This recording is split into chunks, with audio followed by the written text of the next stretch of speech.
Don't know where to put this. Hold on. Back on the treadmill. Hold on. I have sound on. Not good. I have lights on. That's even worse. Okay. Hi. Hello, everyone. I can't. I need lights. That's the annoying part. Maybe the other lights is better. Let me just check. Give me 2 seconds. This is a little too bright. Can I still read in this light? Much better. Okay. I think this one. Let's try this first, and then let's just see what happens. My throat is a little bit sore, which is really annoying. But it's fine. Okay. I'm gonna do something I haven't done before.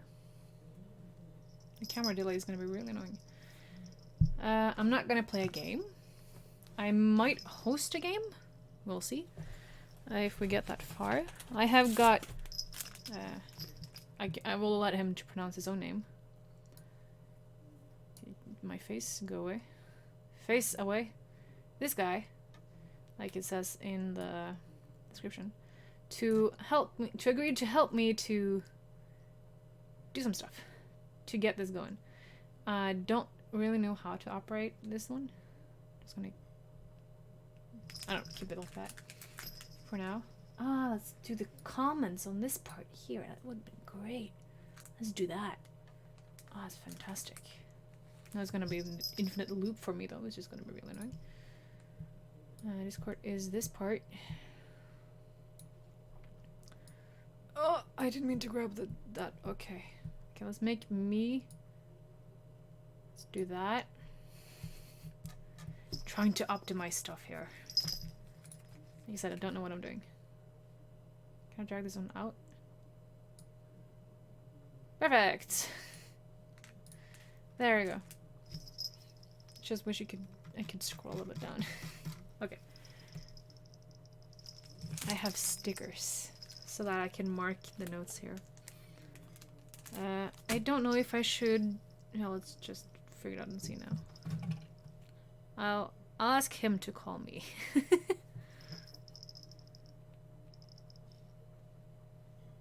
My phone would log on and I could text him.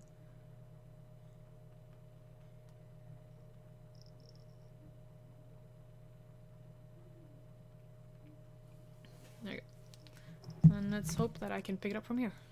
I have used Discord once. Twice-ish. So I really don't know exactly what that is, but yeah, that's fine.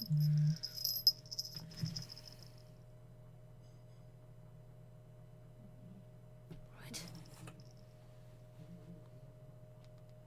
I'm so confused.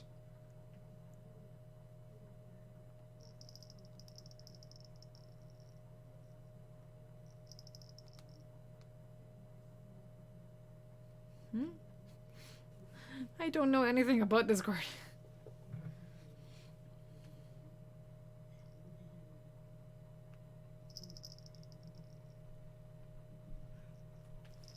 Okay, it worked. It's no sound. Join call. Hello. Hello. What?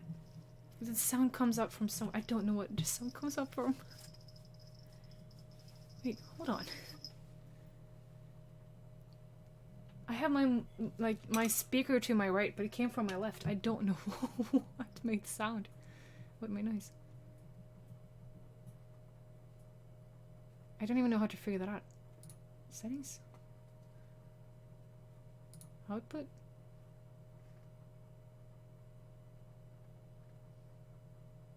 This one?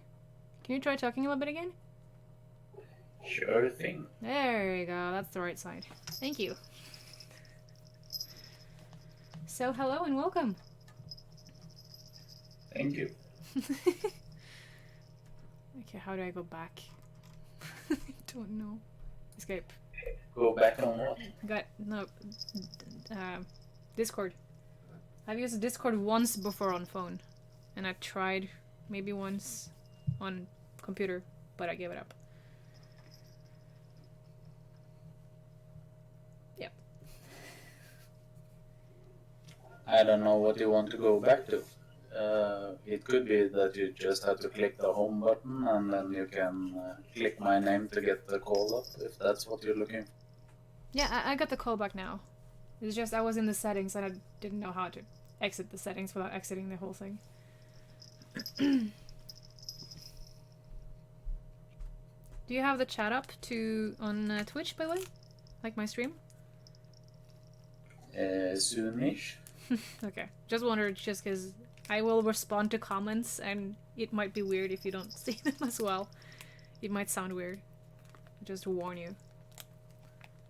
Because, yes, TJP2, it is on I am on Discord. I saw your new headphones. I'm not gonna add you on Discord because I don't know. No. But is the sound working okay on the stream?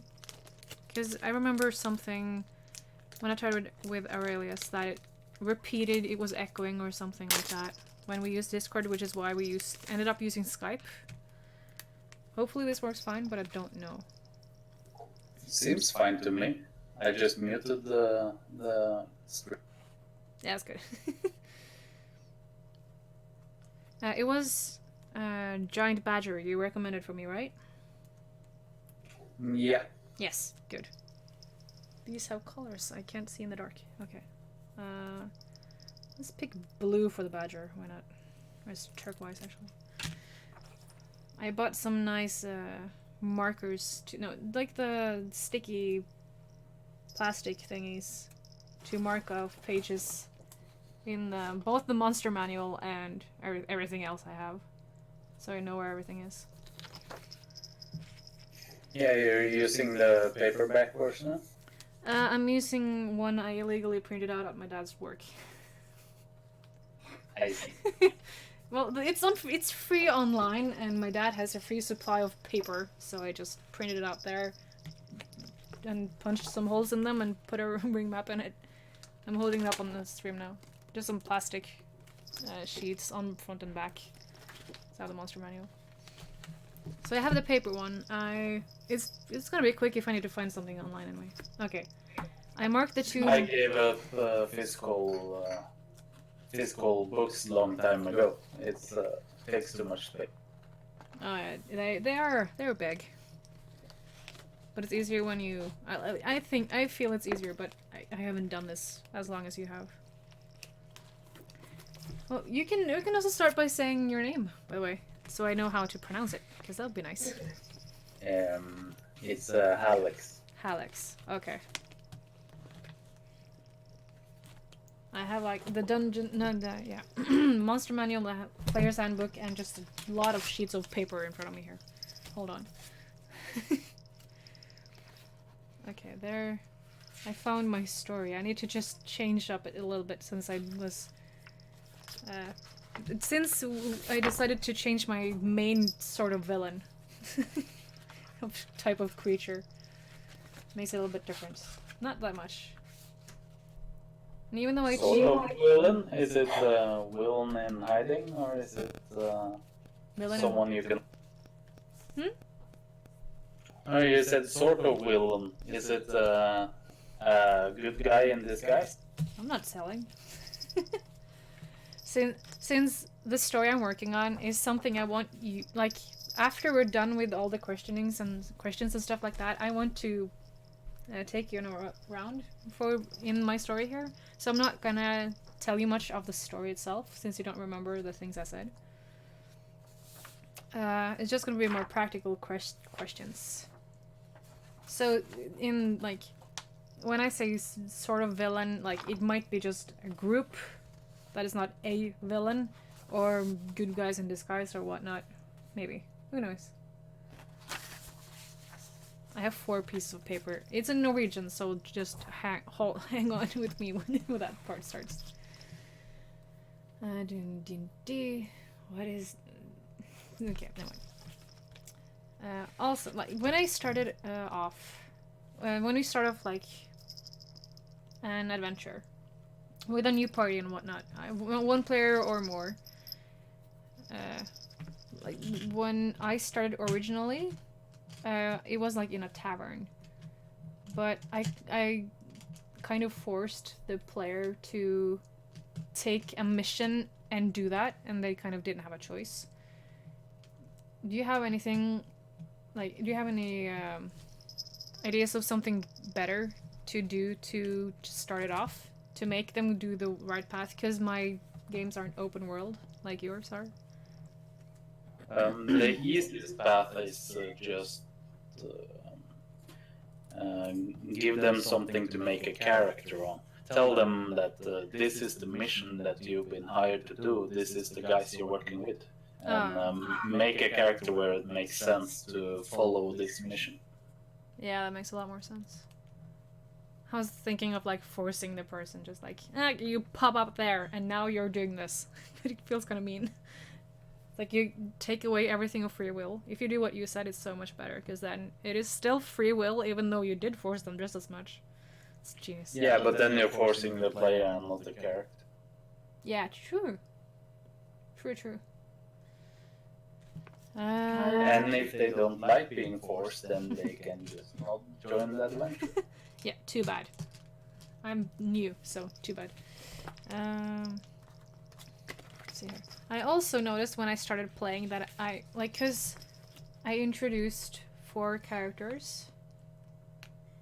I like written just a little quick line about all of them, but I was thinking only one was gonna like join in, but I didn't have any like character sheets for none of them, so I just picked a random character sheet and made it from human to tiefling. Is there like any quick ways that you can get stats for different creatures? Just NPCs of any kind? Like a stat. There is just about 1,000 generators you can use if you are fine with using that, or you can prepare some character sheets in advance, and then you can just pick one according to what happens. Yeah, I'm bad at like preparing. Well, I have some prepared, but then I stopped preparing, and then I forgot everything of how I do. Because I written my the character nobody that I play in my little group, which we have had 1 session thus far. I just ramble a lot of stuff. I didn't remember what to do and how to get stuff, like items and money. What do you start off with normally? Because every character has a backstory and stuff that has happened to them. So they should be able to have some sort of weapons and or money.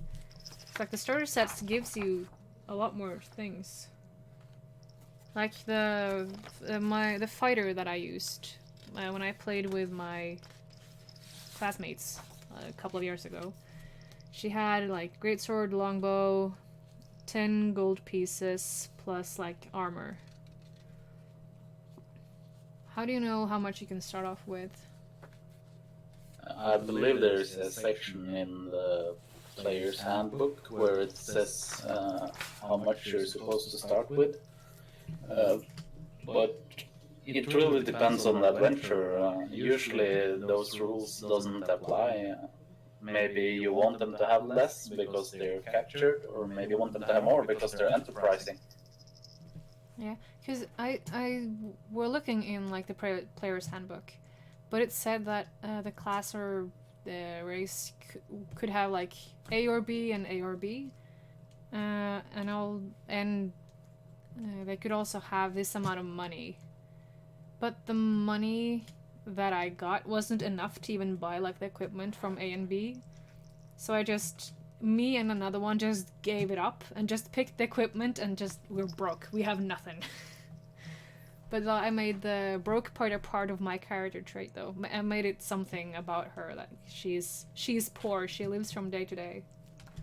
I still haven't looked into the were-raven stuff though, but I think that would be really fitting, because like that would be a perfect way for her to get food. Like she doesn't have that dire need for money because she can just turn into a raven and eat like bugs.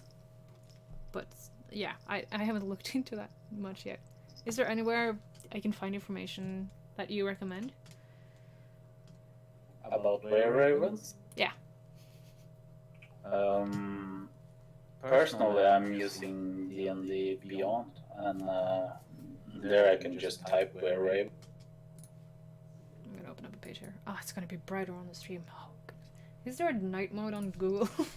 Dark mode on Google?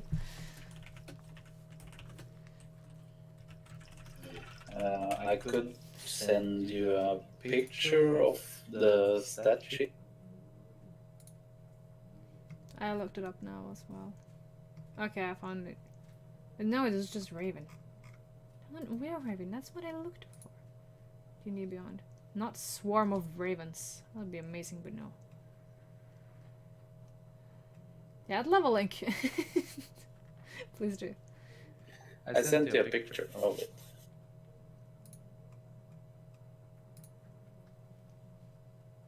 It's loading. Come on. Okay, Google, go away. You're too bright. I thrive in the darkness. Which also is my name, so yeah. I know I'm just blabbering about because I really don't know. I don't really know what I'm doing. I know how to be a player. I've tried the tiny bit of like an hour, maybe two, to be a DM with someone who has never played before. So yeah. So story-wise, I think I'm just gonna... If we manage to start with my little adventure, I'm gonna keep the fighter page and just do it as is. I think I'm gonna do like you said in this beginning. Because that's better than what I came up with, so I'm just gonna improvise there. That's fine. Sorry, you other characters that I made. No one will ever know you, Bob. Too bad. At least you can use that link when you want to generate characters. I have no clue why the picture is not loaded. I don't know either. I blame my internet. Sorry. My singing teacher told me to sing a full voice a lot. Every day. I did that today. I shouldn't have done that before live. My voice does not want to cooperate. Not the picture.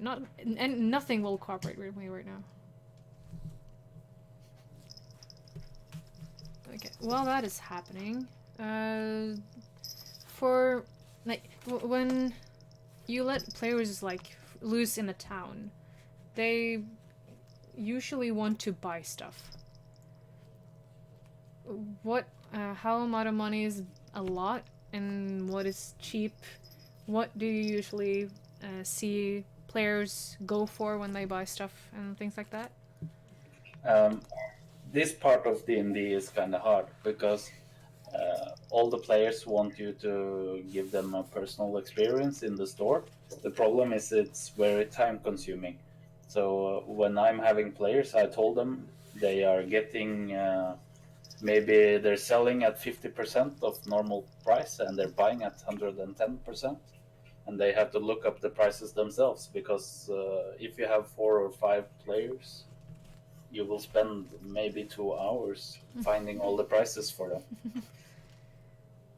Yeah, true. So it's kind of pushing the responsibility over to the players if they want to shop. And if they want to haggle, of course, you can have a small role play with the haggling, but they have to prepare the prices first. Yeah. That's smart. That makes it so much easier for the DM, but also easier for the players, because then they know what they're dealing with. Yeah. TGP2, what is loading? Is the picture or where ravens? I don't know why it isn't loading, though. I don't know why it won't. Let's check my phone. I Discord on my phone as well. Let's see if it shows up there for some reason. There is Discord. Ah, found it. Amazing. Nope, it's not showing up there either. Oh wait, hold on. This is not the thing. There it is. When I clicked on the loading picture and pressed show original, then it loaded. Oh, there you go. It just took me to show it to the camera that it didn't work. Then it's working. Okay.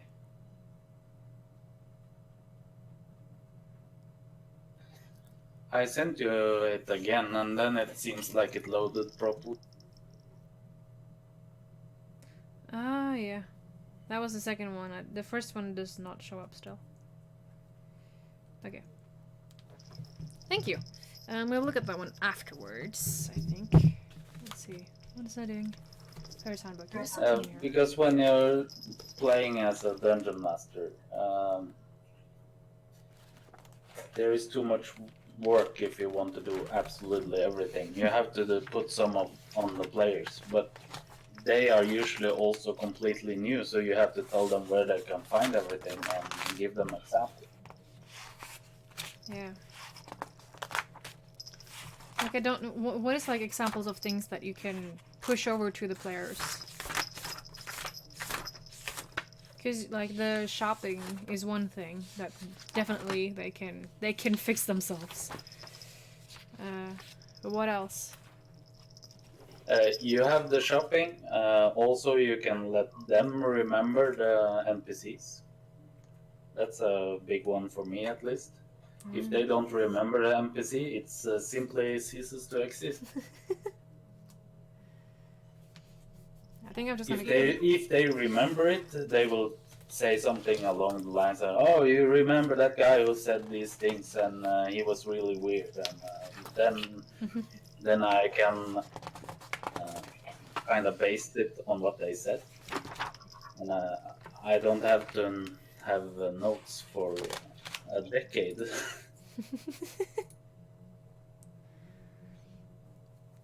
Yeah, no, that would be a lot of NPCs if we're gonna have to remember all of them.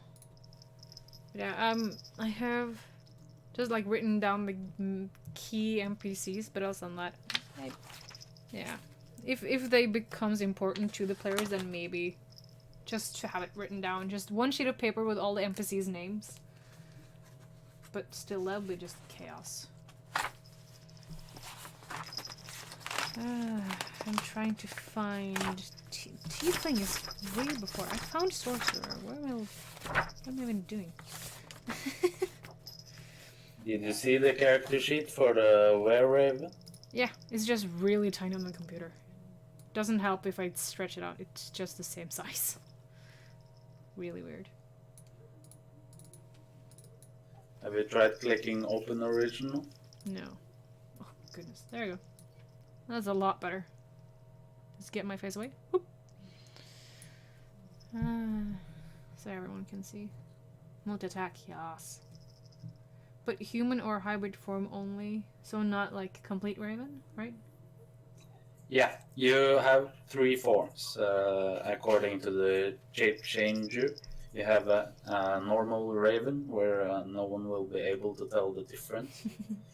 You have a raven humanoid form, which is very distinctive, and then you have your it's called human form, but humanoid form would probably be better because you could be I don't know, a minotaur or something. Minotaur that turns into a raven. That would be interesting. Imagine a minotaur with big horns, growing a beak, and getting claws, and spouting feathers on its arms, and it's running for you. And when you try to run away from it, it starts flying. That would be pretty terrifying.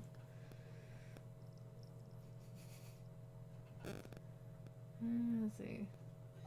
But if you're playing a level 1 character, then this is extremely powerful. Yeah, that was a thing that I was thinking, because I'm not playing I have only played a fighter.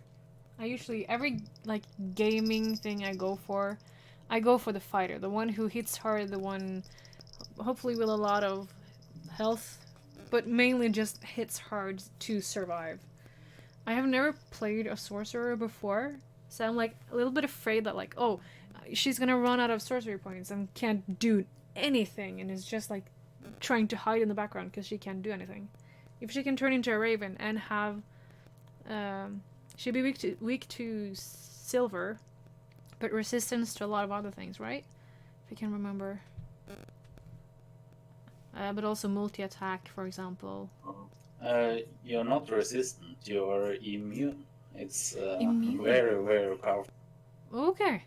Hit points 31? What? If you see at the challenge, it says 2. It means that a complete party, 4 members of level 2s, will have a challenge fighting this thing. Huh. Fascinating. Because like my character now, I think she has like 7 HP or something. Yeah.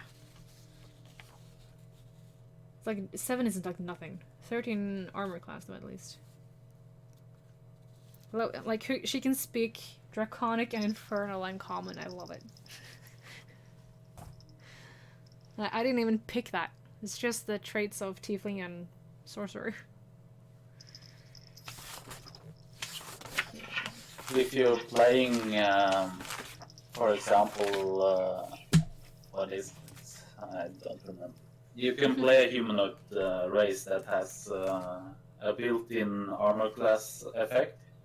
Then you could play as a were-raven and end up with 15 in AC. Nice. And that's without wielding a shield. And none of my characters have had shields. Because it's impractical, I think. Though Shield is extremely underrated. It's very, very good. Okay. And I got one for my original character, but I was using a great axe, I think, and that's two-handed. Or at least I was using it two-handed, so... Great axe. Great sword, not great axe. I can hear myself sometimes.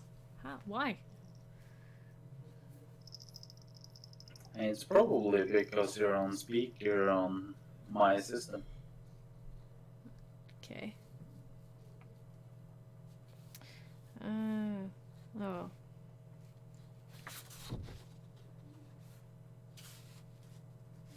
It was so annoying because I wrote in pen when I was there because I didn't have a pencil. So it's just bad. Can we close that one? Yeah, I can still use this one, I think. Okay.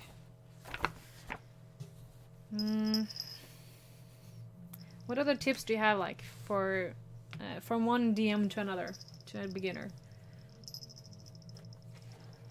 Improvise a lot, and sometimes it's best to just have your first session, figure out what worked and what didn't work, and have a conversation with the players, ask them what they think worked and what didn't work. Sometimes you're a bit surprised.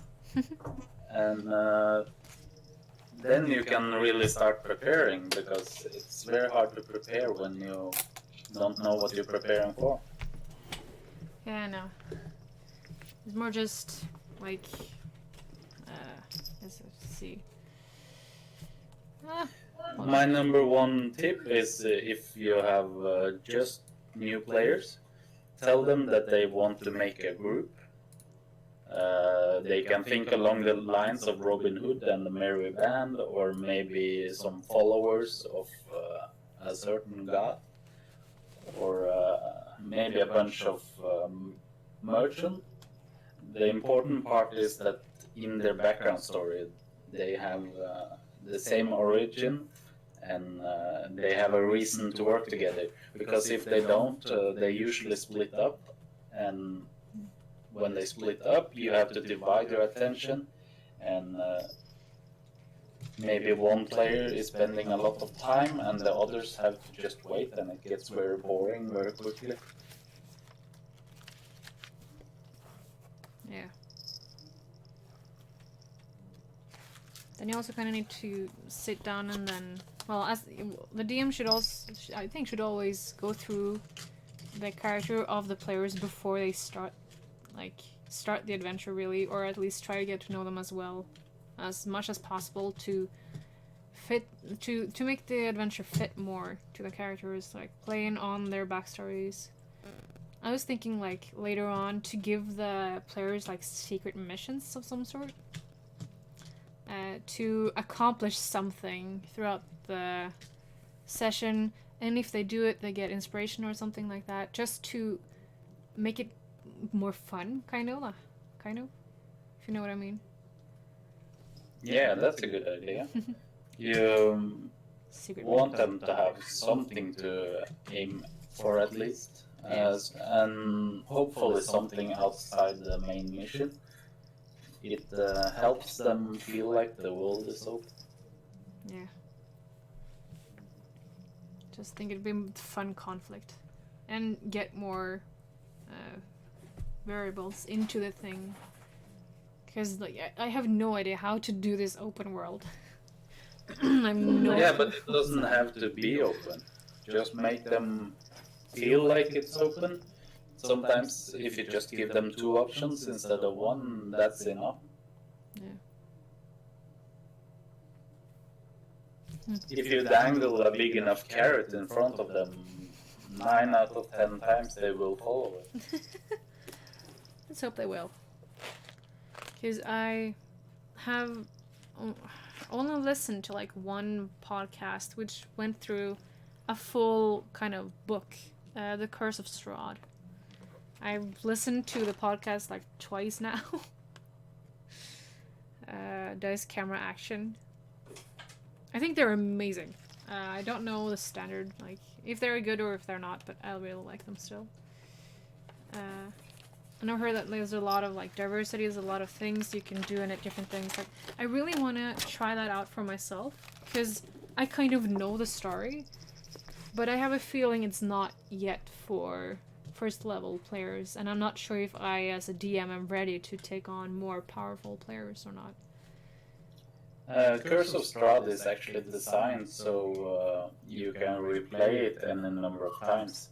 There is a few objectives that randomize from run to run, and you never really know how you approach a problem, and you never know where the things you're looking for are located.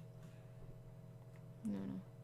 I haven't You also don't know who your allies are before you get far enough in the story. So the allies could also change? Yeah. Ooh, that's cool. That's fascinating.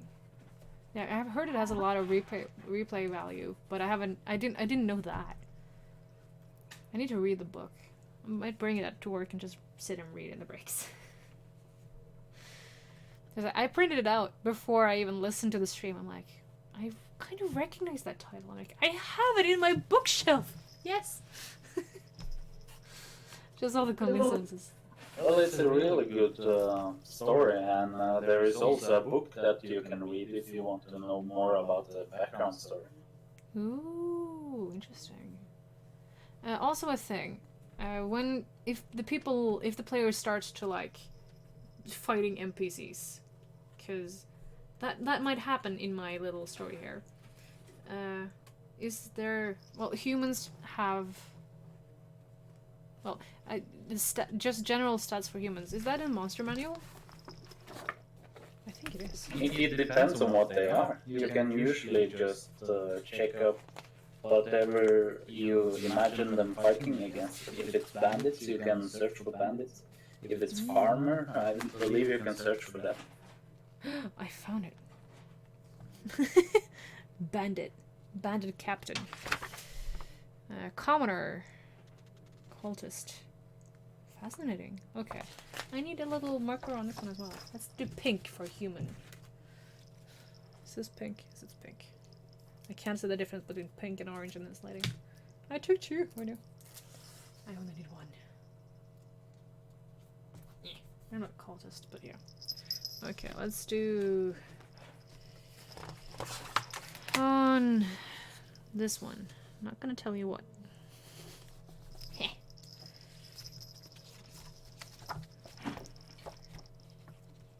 Also, children. What can you do with the stats? Like, if you're fighting A farmer Do you versus want the players to fight against children? No, but if they decide to do that, if they Yeah, decide then maybe if- this child is an Asimar and he is a descendant directly from the god and he will just backhand them. And they will literally die from the backhand. But if they are, if also I present like, if I want to play a character like an NPC, which is a child, like a young human girl, what kind of stats would she have compared to a normal human? Across the board, she would probably have around 5 in all stats, maybe 6, 7 if they're very well developed. Okay, so a -2 or 1 to every skill check, and 5 HP. No, less than 5 HP. I think farmer has 3 or 4 HP, so a child would maybe only have 1 or 2. How can farmers be that weak? What? Commoner hit points 4. It's a matter of perspective. An adventurer already on level 1, compared to a human that we know from our world, is extremely powerful. True. An average person would have 10 in all stats. But that's if they have no flaws. They're average on absolutely everything. And an adventurer maybe have closer to 12, 13. And already then they're 30% better than the average person.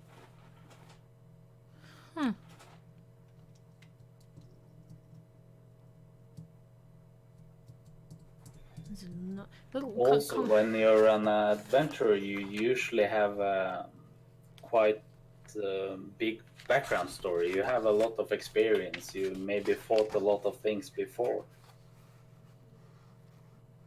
Yeah, that's the thing I was thinking. Like, if I'm ready to make them go up in levels, I could just like, oh, you are experienced from before. You have just these skills.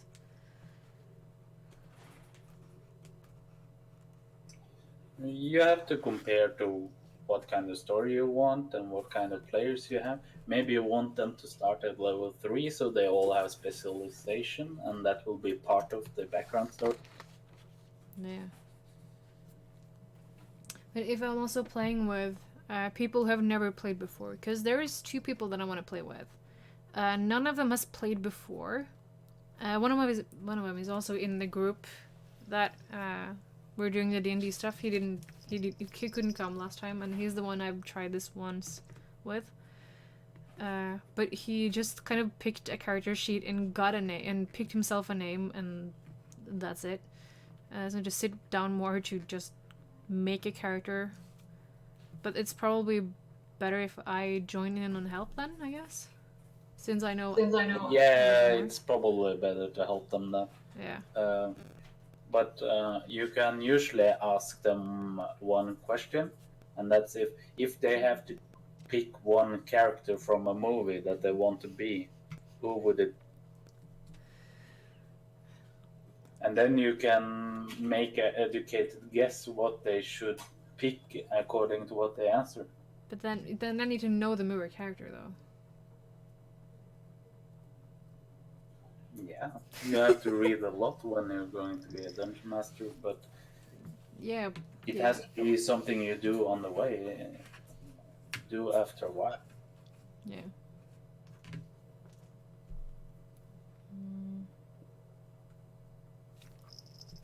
Imagine that they say, it would be really cool to be Legolas, then Elf and ranger. Of course, they could just pick a ranger. It's kind of obvious. Yeah, if they like Gandalf, it's wizard. Now, imagine if they're saying, I would be, I don't know, DiCaprio or what it's called. Maybe they should be someone charismatic. It could be a bard, maybe. Yeah.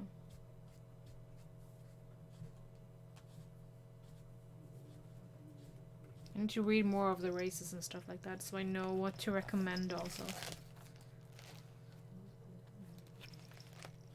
then a bard is, it's not mainly support, but it's a lot of support if I remember correctly. Bard is mainly support. Yeah. So just playing alone might not be the best to be a bard, but it can. They still have like attacks, but bardic inspiration. Can they do that to themselves? No, it can only be used on others. Okay, Crown of Madness. Is it an actual physical crown, or is it just like an illusion that shows that they're not as they should be? Because it was. I'm checking now. I was listening to another D&D group where someone asked, like, a Dragonborn asked if he could like shoot spray like acid on the crown and if it would go away. I don't remember what the DM answered. You would not be able to remove it with the acid. But is it The like only thing you would achieve is getting the acid falling down on his head, and then it would inflict damage to the person. Okay, so it is a physical item, but it's kind of stuck there. You can't destroy it without magic, right? It's physical. It says that a twisted crown of jagged iron appears on its head, so it has a physical form. Okay. It even tells you that it's made of iron, which, if you use heat metal spell, it tells you can only heat metals, then you can heat the crown. Probably not to its melting point, but that would be interesting. You just stab someone with the crown, because it's jagged. Oh, you will not be able to remove it. You can kind of picture this thing as the crown that Jesus wore of thorns. It's stuck on the... Yeah. The DM there also said that the player could move, but he controlled the attacks. The other I have seen, I think, then they are completely underneath the spell. Do you have any control whatsoever when you have the Crown of Madness? I'm saying stuff in other difficult ways. They can move how they like. Okay. But they are forced each turn to attack the target that you're mentally target.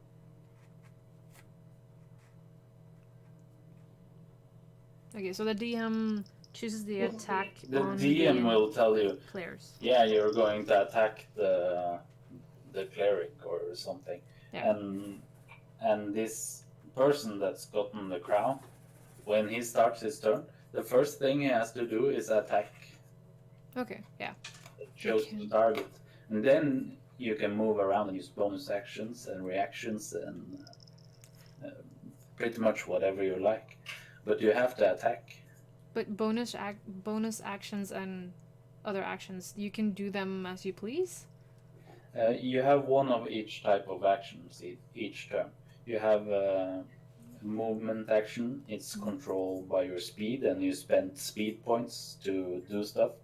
Usually you use 5 speed for each block you want to move, and you spend half your speed when you want to stand up from a prone position.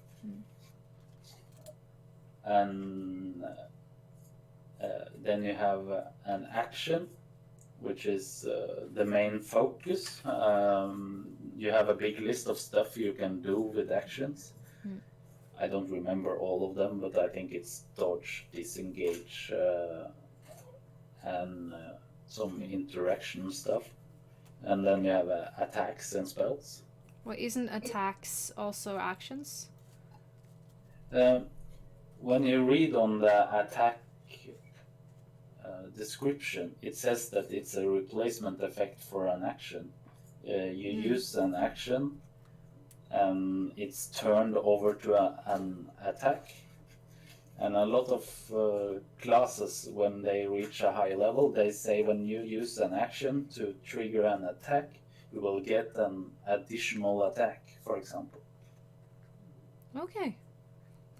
So, an attack is the same as an action then. Because Not quite. It's you spend an action to be able to use an attack. yeah, because you have just normally an action, movement, bonus action, And reaction. reaction. Yeah, that's just between from your round to your next round, right? You have one reaction. Yeah. Like oh, what's it called again? When you say like disable someone else's spell. I can't remember. Counter spell? No. Counterspell is used with a reaction. Yeah. Yeah. Yeah, counter spell. You also have shield, and you have opportunity strikes, and Opportunity attacks. Is that that's a reaction then? Yeah. Okay. That's a reaction. You have an opportunity strike when someone is moving out of your reach.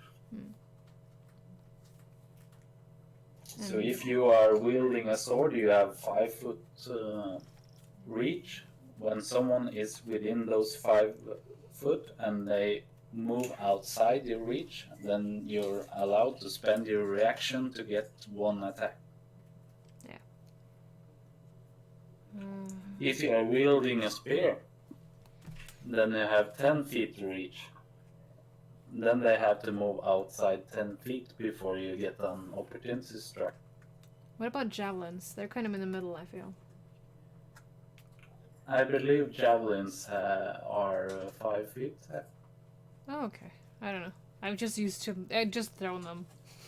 I haven't held them and attacked.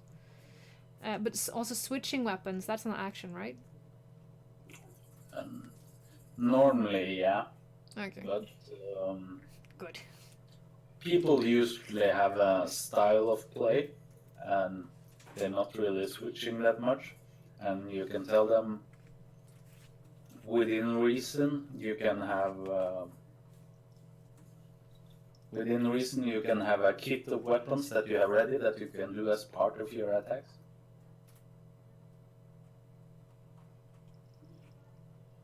Yeah. Because it makes sense to have a lot of stuff in your backpack, and then you have maybe a dagger and a sword in your belt, and you can just drag them out. You don't have to find them, so it could be a part of normal combat. Yeah, I was thinking more if you have a sword and like a bow and arrow, because the bow and arrow takes a little bit longer seconds to get up. Yeah, then it makes more sense that they have to spend some time. Yeah, so just as a DM, just think about it and then decide if it should take in whole action or not. Just do what comes natural, I think. Then, in that case. Yeah. Goody. Also, for if there is a guild that has different missions to choose from, what is a good amount of money and what is like cheap? It really depends on what level they are and if you expect them to be able to finish. Yeah, I'd expect them to be able to finish most of them, but as more expensive that they are, the more difficult it will be, of course. But mainly level 1 or 2, maybe? I don't know. Around level 1 or 2, it's usually not that big of a mission. You're usually asking some farmers, they want you to clear up some wolves that are killing their animals or something small. And these are people that maybe make 1 or 2 gold a year. So you can imagine that when they take their life saving, if they are able to pay 10 gold, then they have a lot of gold. Yeah. So you kind of have to make a reward that makes sense according to who is paying, but you also have to make the reward big enough that the players bothers. Yeah, definitely. Sometimes you can pay them with favors instead. Maybe it's very expensive to live in the town, but if they do this quest for this guy, then they can live for free for 2 weeks. Yeah, it might be a good idea. Because the thing here, I don't know how much I can say without destroying everything. But you were in the main thing, you were gonna know this anyway. Because the thing is about like saving a whole town. How much money would they be able to present? It's a small town, not the richest, pretty far away from everything. But what would be like a big reward in that sort of way? Because like a mission that many has tried to do, but everyone has failed. No one has come back. No one has heard anything. People have just been carried off in a strange carriage, drawn by a black horse and a black chauffeur and whatnot. Shady stuff. The go-to reward would be something along the lines of, if you help me, I can give you this family heirloom. It's something that my great-grandfather used, and he was a mighty adventurer. And I'm told that this weapon is worth at least 1,000 gold, but it's all I can pay you if you help me. So items then, kind of. Yeah, normally, because the town that you're describing normally doesn't have a lot of gold, and they usually provide services instead. Yeah, but for a group of people, then that would be like just getting one item is kind of not enough. I'd feel. But like, I think you're underestimating how much an item could be worth. Now, if this sword is actually worth 1,000 gold, and they go to a different town that have that kind of amount of money, and they sell it, they will be able to buy equipment for the whole party. yeah, that's true. So they have a decision to make if they want one guy to have a better item or if they want the whole party to gear up. True, true. So I just need to read up on items then, in that case. It's something that comes after a while. It's not something you have to rush, but it's something the players should read, but again, something that they can take after a while. Isn't that something the DM must figure out, like, soon? To, like, say, like, this will be the reward. The DM needs to know what it is. Yeah, the DM need to know if they want to give a reward, then you have to know what you want to reward with. But it's not up to you to tell them if this is a good reward to them or not. It's how you tell it to them, and usually items seems much better if you put a story behind it. Maybe you can say something that it was used to slay a dragon, and it might have exotic properties. I have an idea of something. I just need to find the correct item. But I have an idea for that can be in this one. Like you said, like a family heirloom of some sort, which might have helped the town in some way or another. Maybe they don't even know, but if someone has Arcana, they can check it out and figure it out. This priceless item. I imagine a small town at least. The maximum they would be able to get is maybe 100 gold, and then it would be because someone is donating a lot of. Yeah.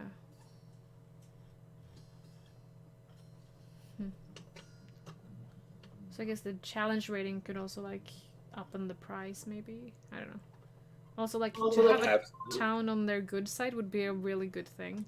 Like you would always be welcome. You can kind of have like a safe area there, maybe. You can take over the town. That actually happened a lot more often than you think. People usually want to own stuff. They usually want to own a house. If they find an abandoned building filled with skeletons and lots of scary shit, they will clear it.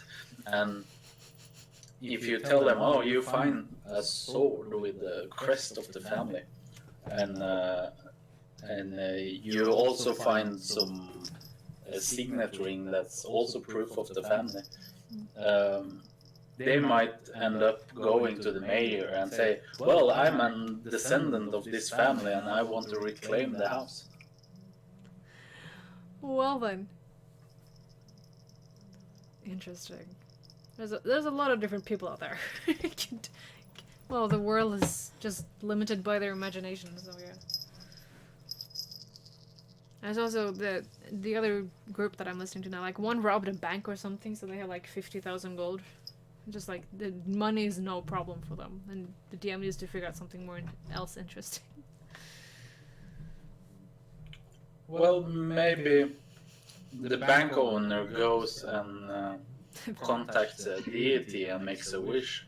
And what he wishes for is that gold is worthless and that his bunch of copper coins is worth a ton. Interesting. Can you use the gods then to play in the DM's favor? I need to read up on the It's just an example to Yeah. handle problems. When they do something, it has to get consequences. When they rob a bank, maybe there is a bounty on their head, and it's a big world, and there is most likely other adventurers in this world that are much more powerful than the players. Yeah. Also being rich. Maybe an insanely strong assassin arrives at the door and he's telling them, "Pay up," and they refuse, and he will kick their asses. And you will tell them, "Well, I'm sorry, everything goes black." And when you wake up, you're stripped of all your gear and all your coin. Yeah, that'd make it a lot easier. Oh, assassin's hit points of 78. Goodness gracious. What? You don't even need to just let the screen black out. You can just down them all. Goodness gracious.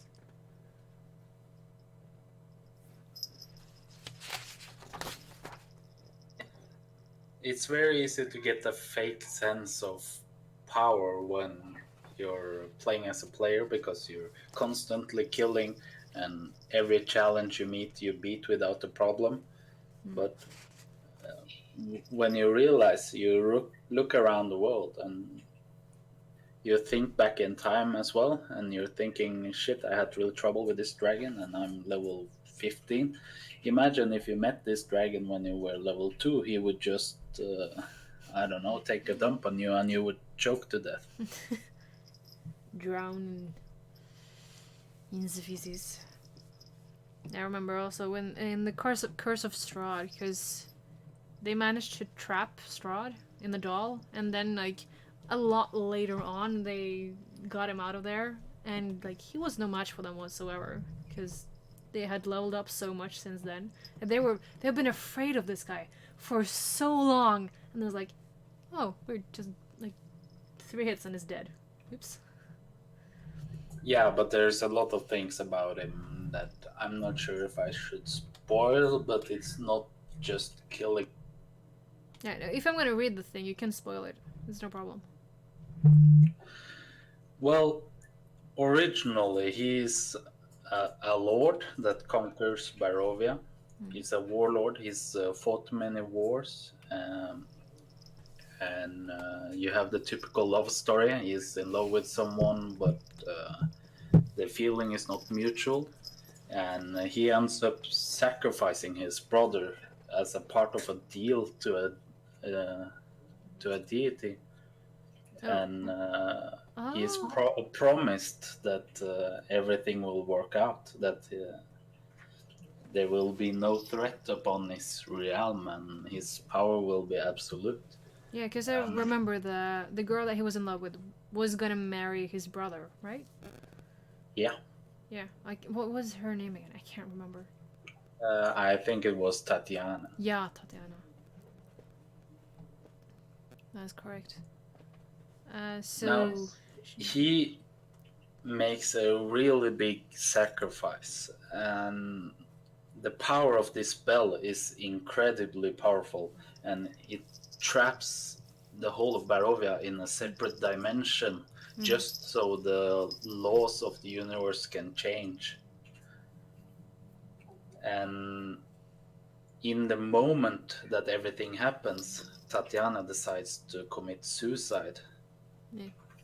And then Strahd makes a small change to the bargain, which says something along the lines that no one can truly die, Mm-hmm. which There's traps your spirit when you die. You cannot go to heaven or hell. You are trapped in the universe in Barovia and just waiting for a child to be born, and then your spirit will inhabit that child. and if other children are born and there are no spirits there, there'll be humans just without souls. Yeah, they will be born with no soul. Mm-hmm. But uh, in this case, the problem is opposite. There is so many people dying when everything goes down. There is an abundance of souls that are trapped, and they're just uh, floating about, screaming and clawing and trying to get into the physical realm. And if you die in Curse of Strahd, uh, you will get a madness when you are resurrected. Okay. Because I remember there was one that got hung, and he kind of walked around as a spirit. He managed to possess one of the other players because the other player wasn't there for the next session. So it's like, perfect, you can possess that guy. It's like, okay. But I don't think he had any penalties except the Soulmonger later on Okay, because of that because death. if you follow the book, you're supposed to get a madness whenever you die and you are resurrected. Yeah, because there was someone else. There was a man that did revive people, but the last guy that he helped like went and killed his parents. So he became mad, but the PC didn't become mad at least. So I don't know. It was probably just the DM feeling bad for the guy dying. Maybe. He's not known for being nice, but maybe he was nice at that point. Or he did roll a die and nothing that bad happened, maybe. I don't know. The Soulmonger was probably punishment enough. I think everyone died actually in Barovia at once, except one. And she lived like 50 years without them until they all get resurrected. One as a construct. Well, that's quite a while. Yup. But like the mist in Barovia is the thing that I have taken inspiration of in my story here. Originally, you were gonna be picked up in like this carriage, like I said, and on the trip there you would fall asleep, and when you woke up, you're just standing on the edge of a road with just thick mist behind you, and the woods a little bit further in front of you. And if you start, well, spoiler for you then, if you start walking into the mist, you would kind of just get turned around. You can't leave.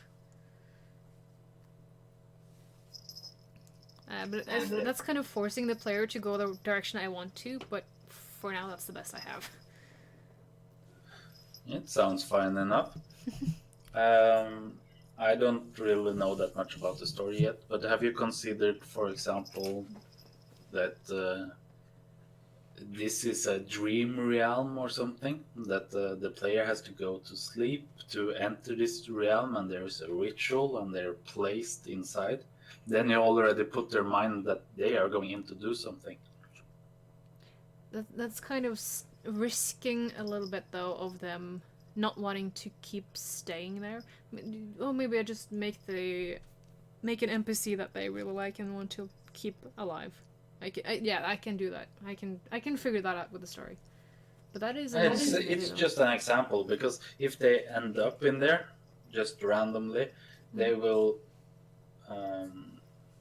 instinctively try to escape. Yeah, But But when if they are going in willingly, then they already know that well, I jumped into the swamp, and if I don't go forward, I would just sink. yeah, then you also need to, as the DM, think of both universes, like the normal one, where they might do whatever, and also the main storyline. You need to kind of make the normal world interesting as well, though, as at the same time as the your world, if you can call it that, the dream world.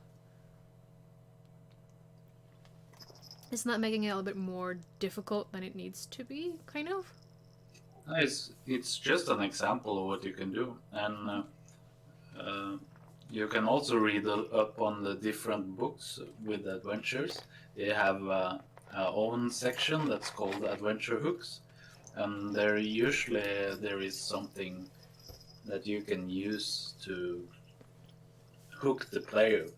Tell them that they found a mysterious book pleading for help from a different uh, dimension. I don't know, from a mountain or deep inside a mine.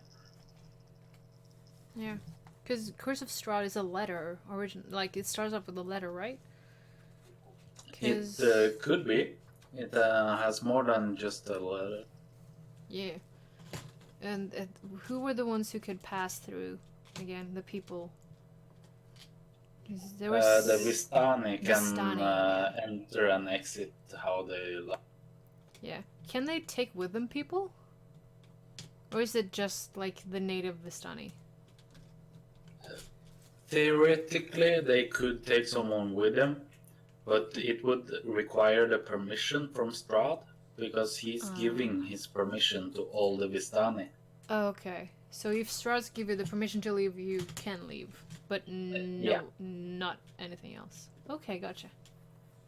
Because I was curious about that. But you can, and how do you enter Barovia? Do you know that? Like, how does it? How are you allowed to enter? Kind of. You could follow a Vistani and get there, or as in most cases with the Curse of Strahd, he is bored as heck while he's waiting for his loved one to reincarnate in someone. Mm-hmm. So he is looking for interesting people and he's using scrying magic and he's thinking, now that's an interesting person. I'm just gonna move my mist into the to Faerun into the other realm, and this guy is gonna walk into my mist, and I'm just gonna suck him into my universe. Okay, interesting. That was kind of one of the ideas that I had for my story, just like the mist, or someone uses the mist to spawn help, kind of, or spawn prey. Depends. But Yeah, absolutely. And when you're telling a story, it's a very powerful tool. You just have to be careful that the player have a mindset that they want, or maybe not want, but they have a reason to. yeah, of course. And I would, I have already planned out like a reason or something that hopefully is worth fighting for, but we'll see. But also ideas for, cause I don't, since it's only one person.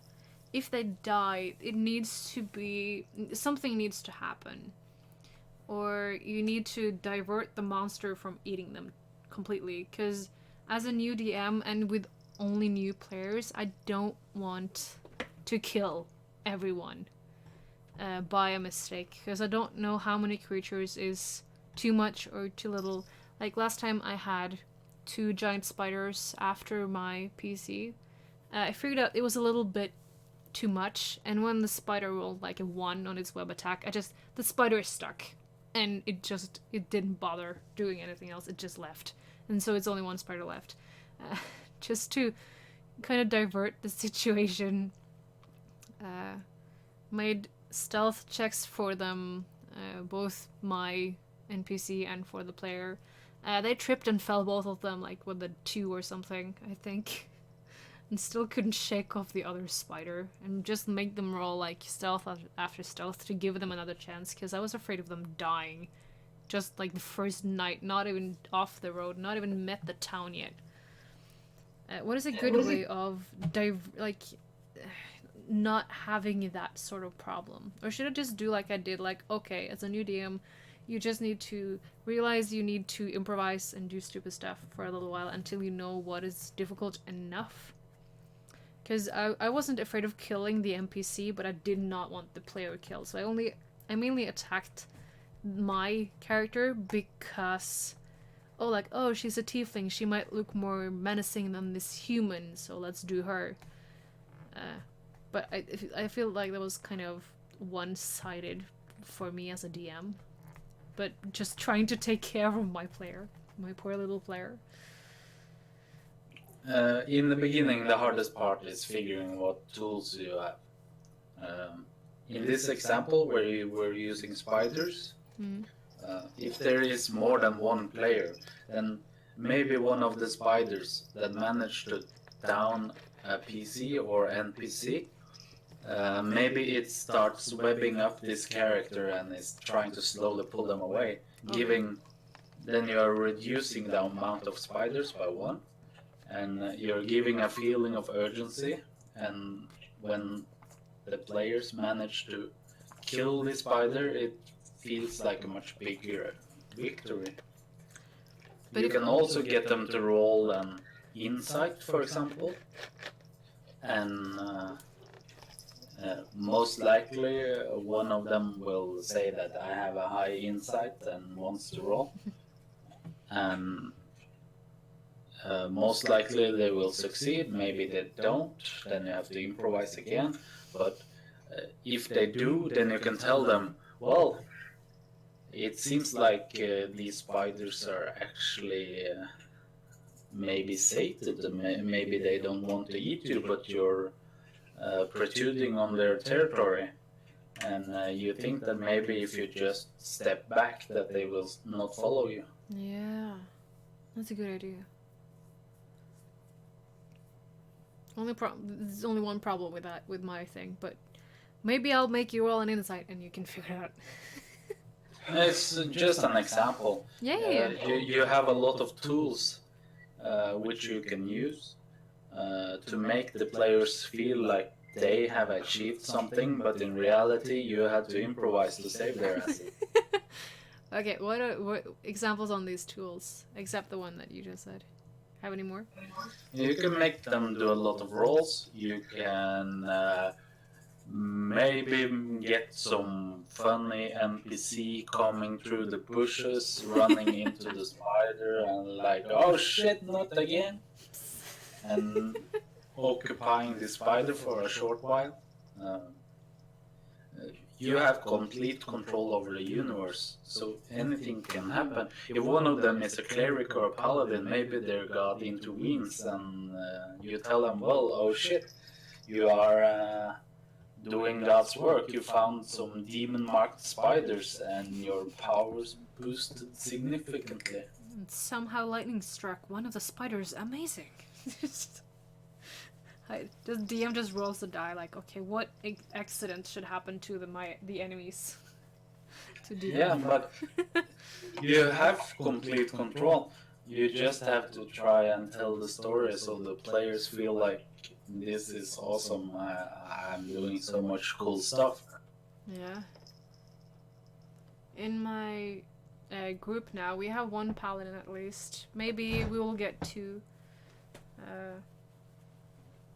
But if you were playing, like, if you're one player, do you have like a recommended class or race? Just human paladin. Human paladin? Yeah. Why is that? It's stupid. It's stupidly powerful. Okay. It's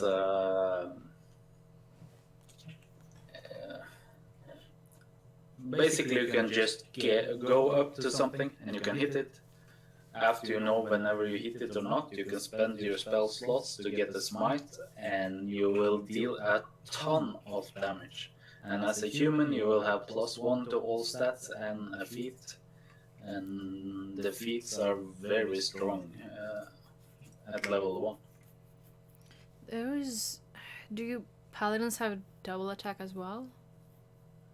They do at level 5. Oh, okay. Because that is also really good. But paladins also do have some sort of healing spells, at least after a while. Yeah, they have lay on hands. They get 5 points each level in paladin. Okay. When they heal someone, they can choose how many points they want to spend, and they heal 1 hit point per point spent. They can also get some additional effects that will remove poison, I believe, for spending 5 points. Are they immune after a while, or resistant to poison? They themselves are immune to diseases. Yeah, diseases was it. But not magical diseases and not poison. What is the difference between normal disease and magical disease? Like, is there like the common flu? The normal or... is what you find in the normal life. Okay. But a magical disease is maybe something conjured up from a curse, or maybe found within an item. It's some sort of ritual that made this disease, and it's targeting you. Okay. Normally, the magical diseases don't spread, but that's normally. It depends on how powerful it. Yeah, because I think it was in the Curse of Strahd, in like the where they like grow wines and stuff like that. There was like a room with just like algae and spores and whatnot flying around, and then the paladin was hurt by something.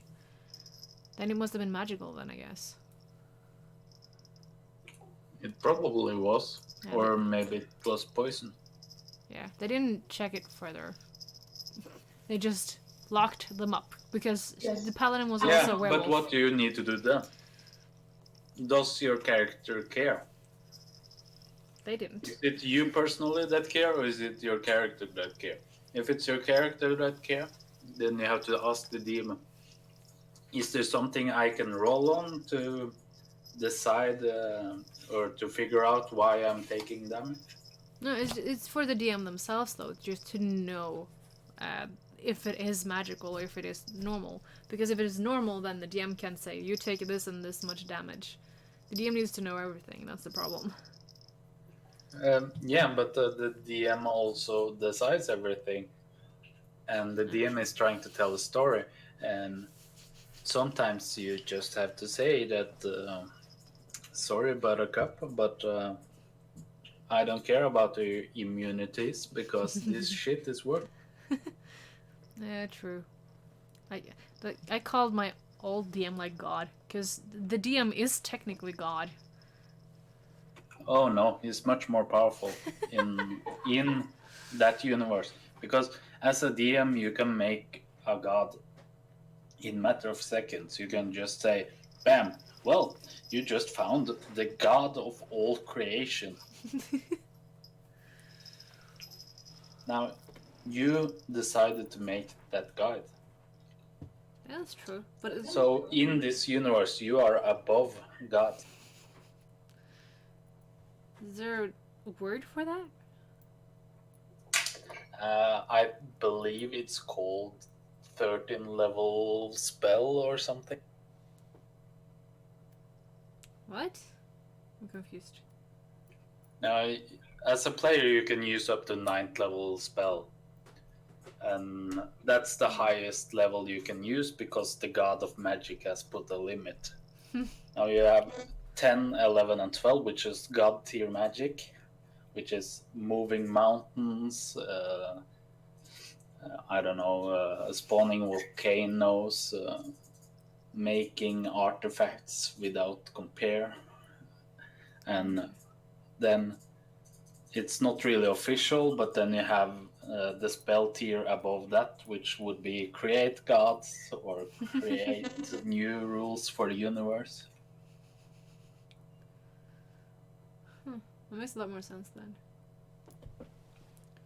But also different spells, like speak with animals, for example, or spells where where you understand every language and can speak every language.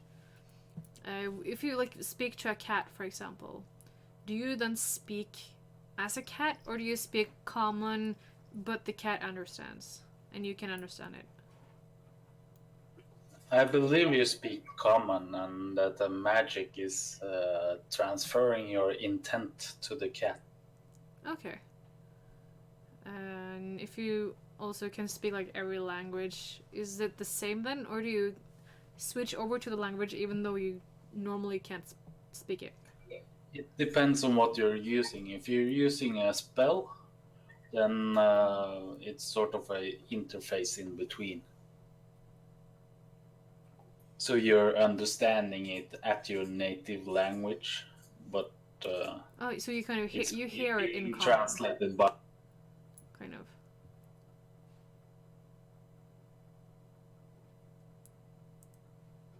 There is also a lot of cool stuff that you can do with that, because maybe you want the players to find a book that explains what they're reading, and they're just like, well, I'm using comprehend language, I can read anything.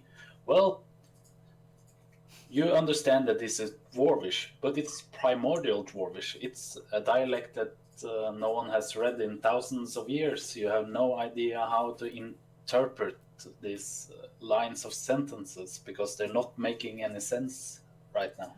So you can read the words, but the sentence doesn't make sense. The sentence doesn't make any sense, no. Okay.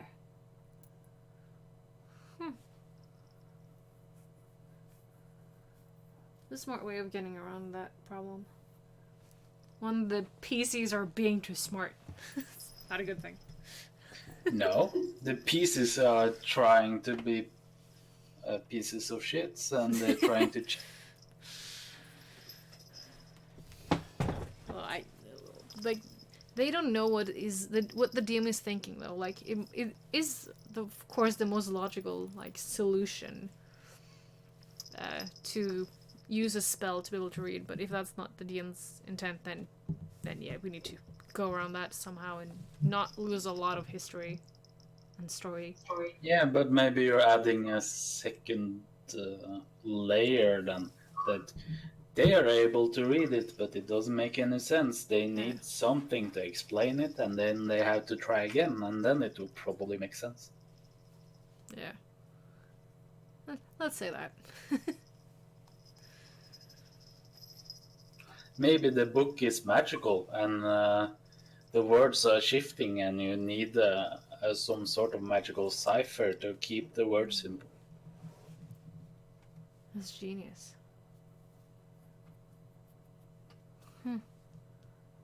There's so many possibilities. That's kind of it's kind of too much for me as a new DM. It's like it's so much that can happen. It's so much you can do. But since also I have just played with one player, you need to figure out everything. There's too much to do. If there is more people there, at least they can kind of make the story go forward, and the DM can be there as like a helping hand, like God should be, and not almighty ruler of everything, like it's gonna be when you're only playing with one player. That's also a difficult balance. Just try starting playing with someone else who also wants to learn, and just take your time. Okay, I don't know this. We are going by the rule of cool, and then we will look it up, and then we will see afterwards if that worked out. Yeah. Because both the DMs I have played with thus far is like their first time DMing. The first guy I think did really well. Like I didn't really notice any mistakes. He knew what he was talking about. The other one here we sat down and did more character creation first, which all of us were lacking skills at because no one really knew completely what we were doing. So I don't know her as well as a DM yet, but I feel like she's doing a good job. She's been DMing for a whole class, like 9 No. No. How many? A bunch of 9-year-olds at least at her school. And now she's just like, oh, it's 4 people now. It's a lot different.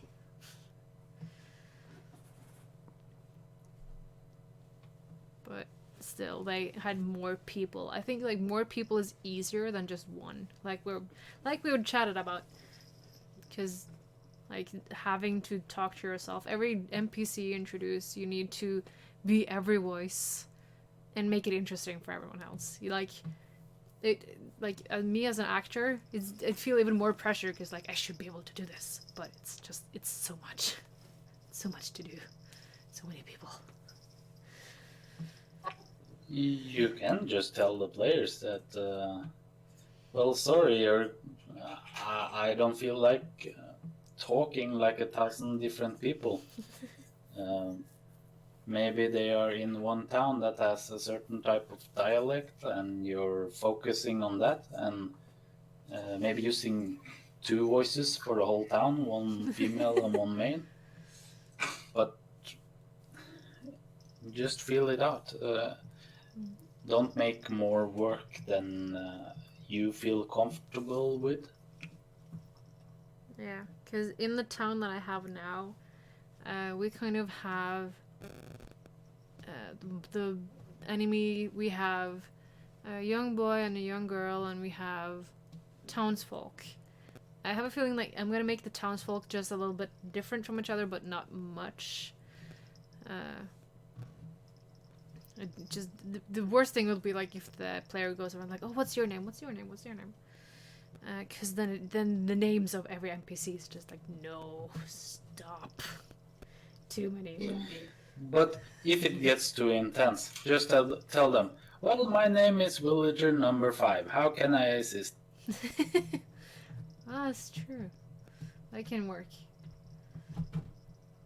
You should have some names, but the players also kind of have to understand that you as a DM also have a limit to how much you can do.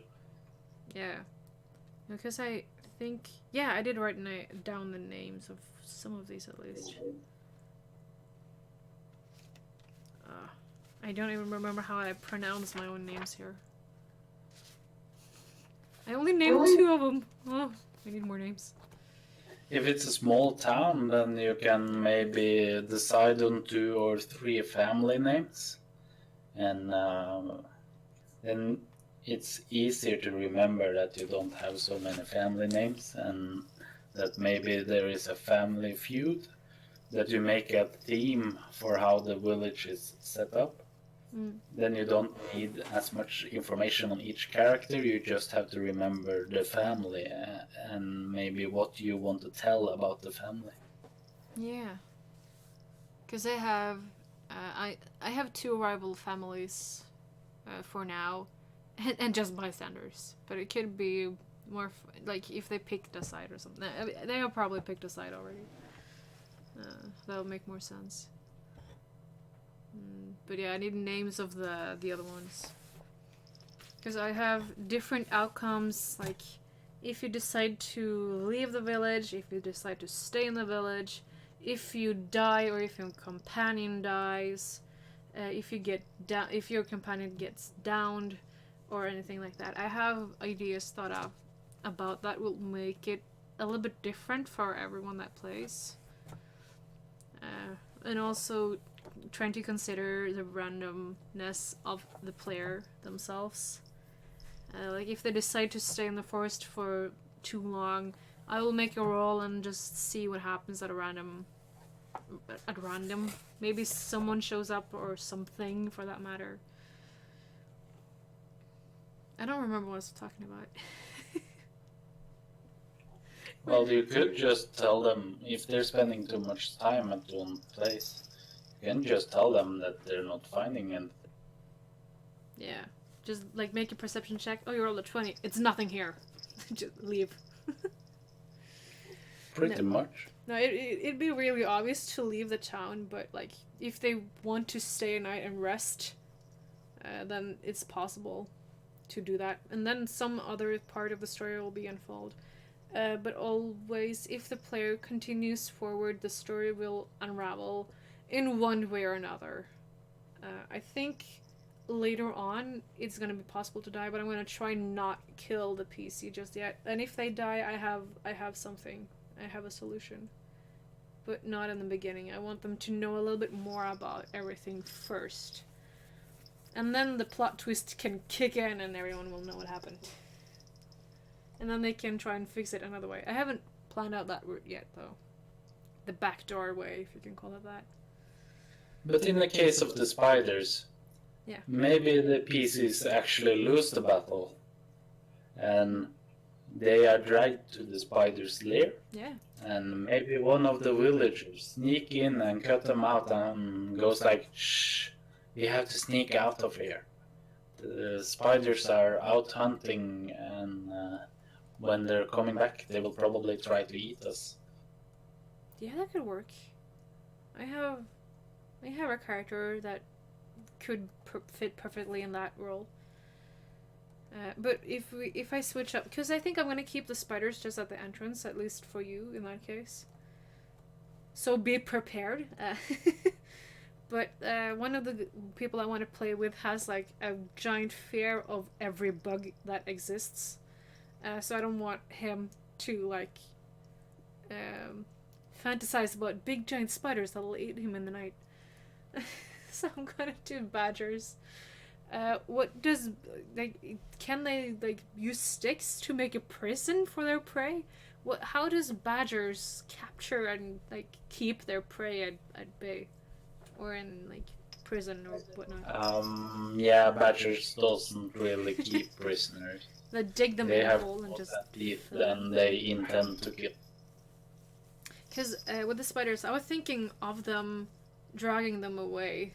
If they were forced to eat then and there, they'd do it, but they're mainly just dragging their prey away. But badgers, they could drag it away to get away from other badgers, like, this is mine, don't come here. This is mine, go away. That's pretty much it. Yeah. They try to pull their prey into their cave and get their dinner for themselves. Yeah, maybe they can. If they block the entrance, then it's dark in there. It's difficult to get out. Maybe someone knows where they are hiding and can go and get them. That's an idea. In their tunnels. Yeah. Yeah. Okay, that works. Good. Maybe you can smoke them out, or I don't know. Ooh, interesting. Find the boulder and hit. But just smoke them out. It's a dirt tunnel.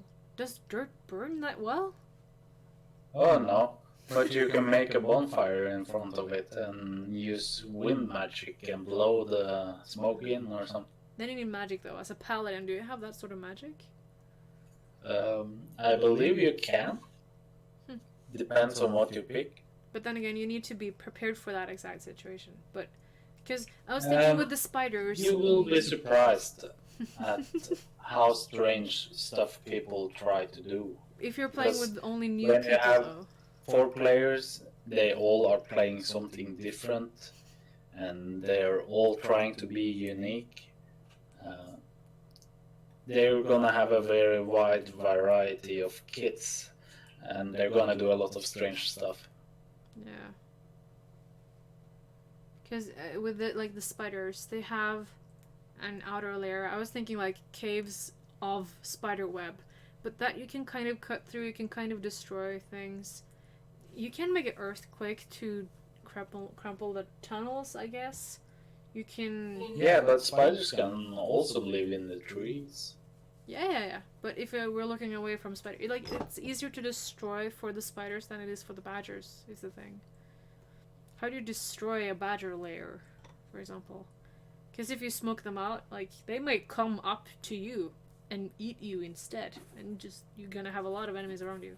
If you don't know all the exits. And then flood their cave. Maybe there's a river nearby, and you take a shovel and make a small opening down to the cave. That might work. Perception check easy. There's a river nearby. Huh. What do you think is an easy skill check and or difficult or normal? And what deserves what type of checks? I usually class them into 5 ratings. You have a DC 5, which is a role that you expect anyone to be able to do. It's only when they critically fail or that they have a big penalty to doing it that they will fail. You have DC 10, it's something an average person should normally be able to do. Maybe they have some trouble and have to try again.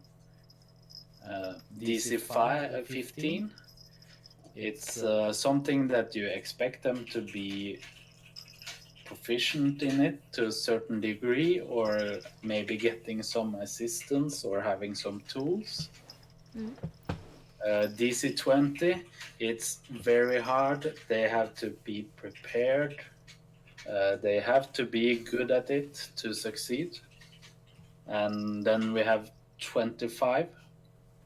Now, that's something you explain that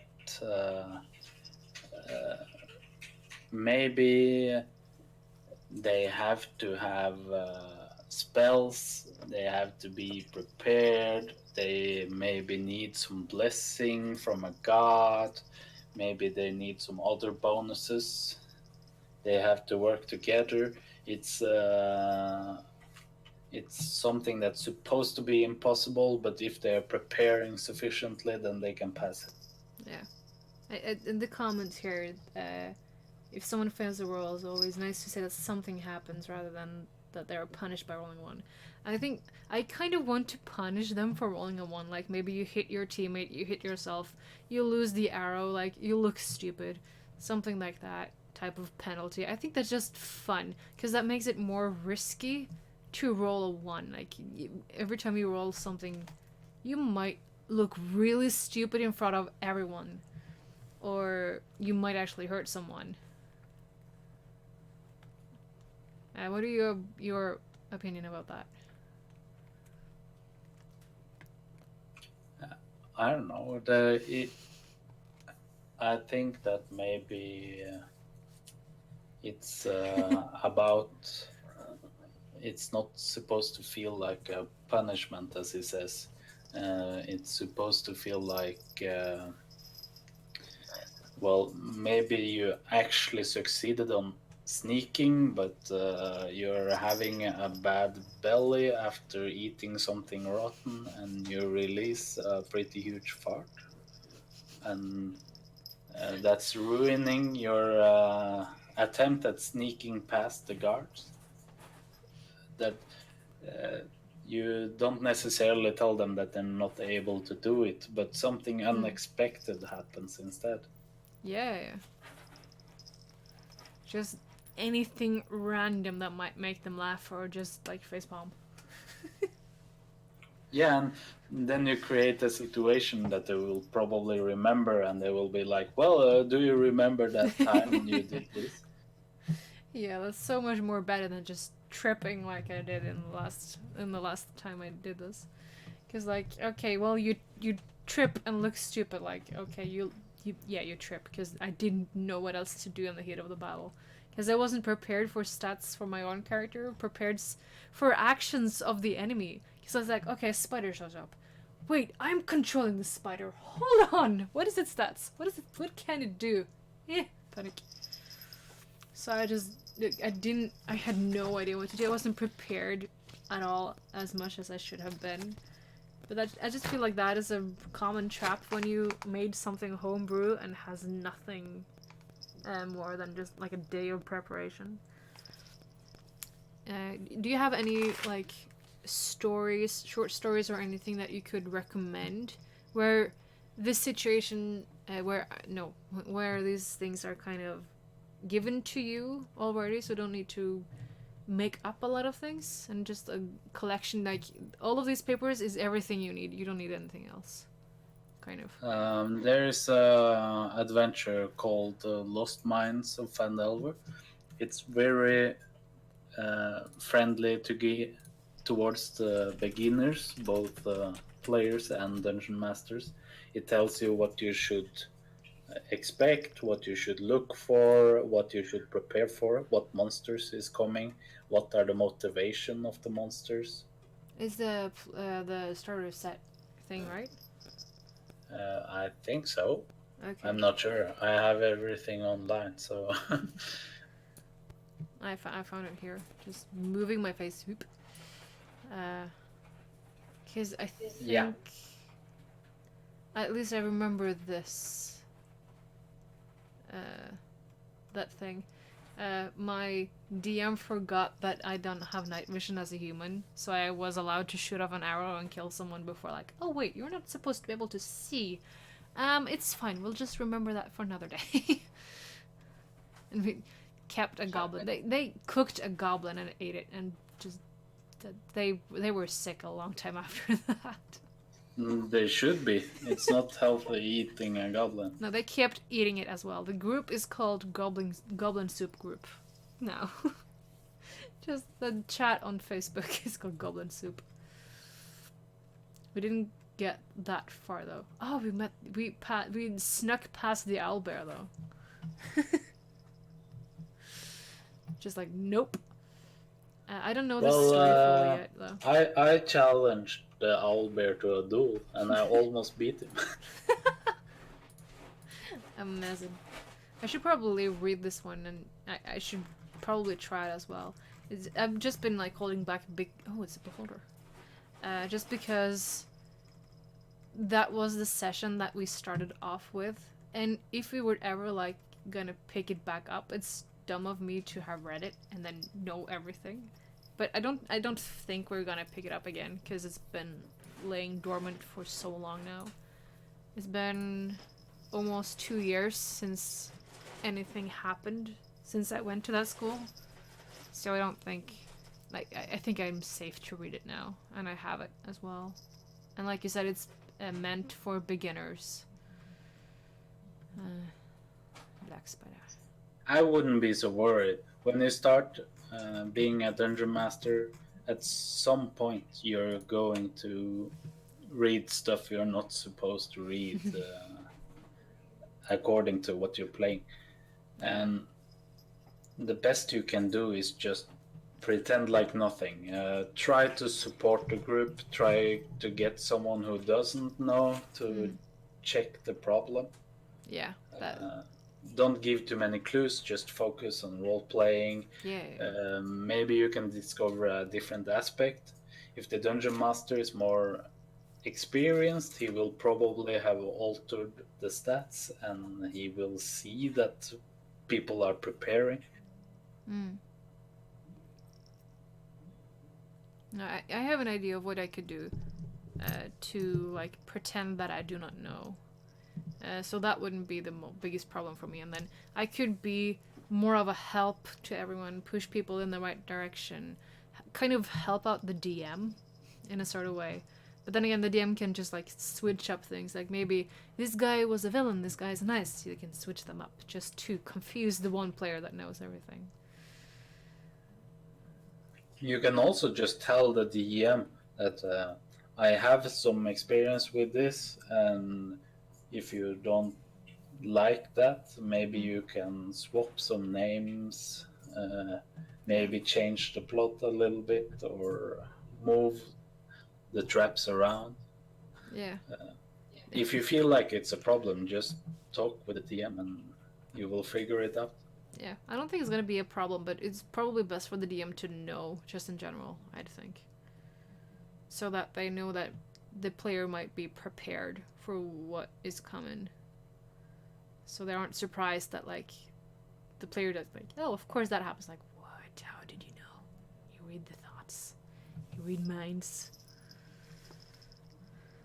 I'm usually playing a character that's very literal on what the others are saying. And if they're saying we should go there, then I will be like, yeah, let's go there, and go straight for it. And instead of knowing that if I take a left turn here, I will find something. That'd be a more difficult thing. Also a thing, like, to get too close to your character. if your character dies in one campaign, how taboo is it to like bring it back in another one? Or is it like if it dies, it's dead? You can bring back it, like you can get its sibling. It's pretty similar, but it's not the same character. But can you kind You of do whatever revive? you feel like, but this is a role-playing game. Yeah. If you're a timid person, you usually don't get out of your way to talk with people. My biggest recommendation is be that person that you have never been. Be that person that's in front and talks with everyone and tries hitting everything, because it's an safe arena where you can try to be someone else to experience how it is. And usually people don't experience so much if they make the same characters. It's usually characters of themselves. Yeah, I like the character that I have made, like Nobody. She's kind of like me, as in she's reserved. She holds back. She uh, tries to be invisible, but she talks back. If she feels just a little bit of safe, she will stand her ground and be strong because she has gone through a lot. I would not do that. I was just like, nope, I'm gone, I'm back. But I like my next character. I want that to be like maybe a bard that just like goes for everything, that's curious about everything, just to get diversity in what I can play. And since I have gone to like musical theater school, I love acting and everything like that. I love being able to be someone else that I'm not, having experienced things I as a person would never do, and be able to do whatever I feel like, which is one of the things I think why I love D&D. Even though I haven't done that much of it, I just love the concept of it. But if I, for example, I fall in love with Nobody, my character, and I'm playing another campaign with someone else, and I kind of like I have also been switching off with like between different characters. I've been playing like a gnome bard. I've been playing a dragonborn fighter, but I kind of want to pick Nobody up again. Can you do that, or is she like she's belongs to that campaign, or she's dead? You can't use her anymore. Uh, how? It's up to you, really, if you want to use it again or not. I do not recommend using them again because it takes away a part of role playing that's very important. But if it's very important to you to play that character again because you felt like you were not done experiencing that character, Yeah. then I don't see anything in the way of doing it again. Okay. It's just if you end up playing the same character two places at the same time, then it gets very difficult when they hit a crossroad, when their personality is supposed to grow or change. Then maybe you don't get that experience at all, or maybe the character in the other campaign changes without being supposed to. So it depends if you're playing it at one place or if you're playing it several places at the same time. And do you consider it likely that the character will be resurrected?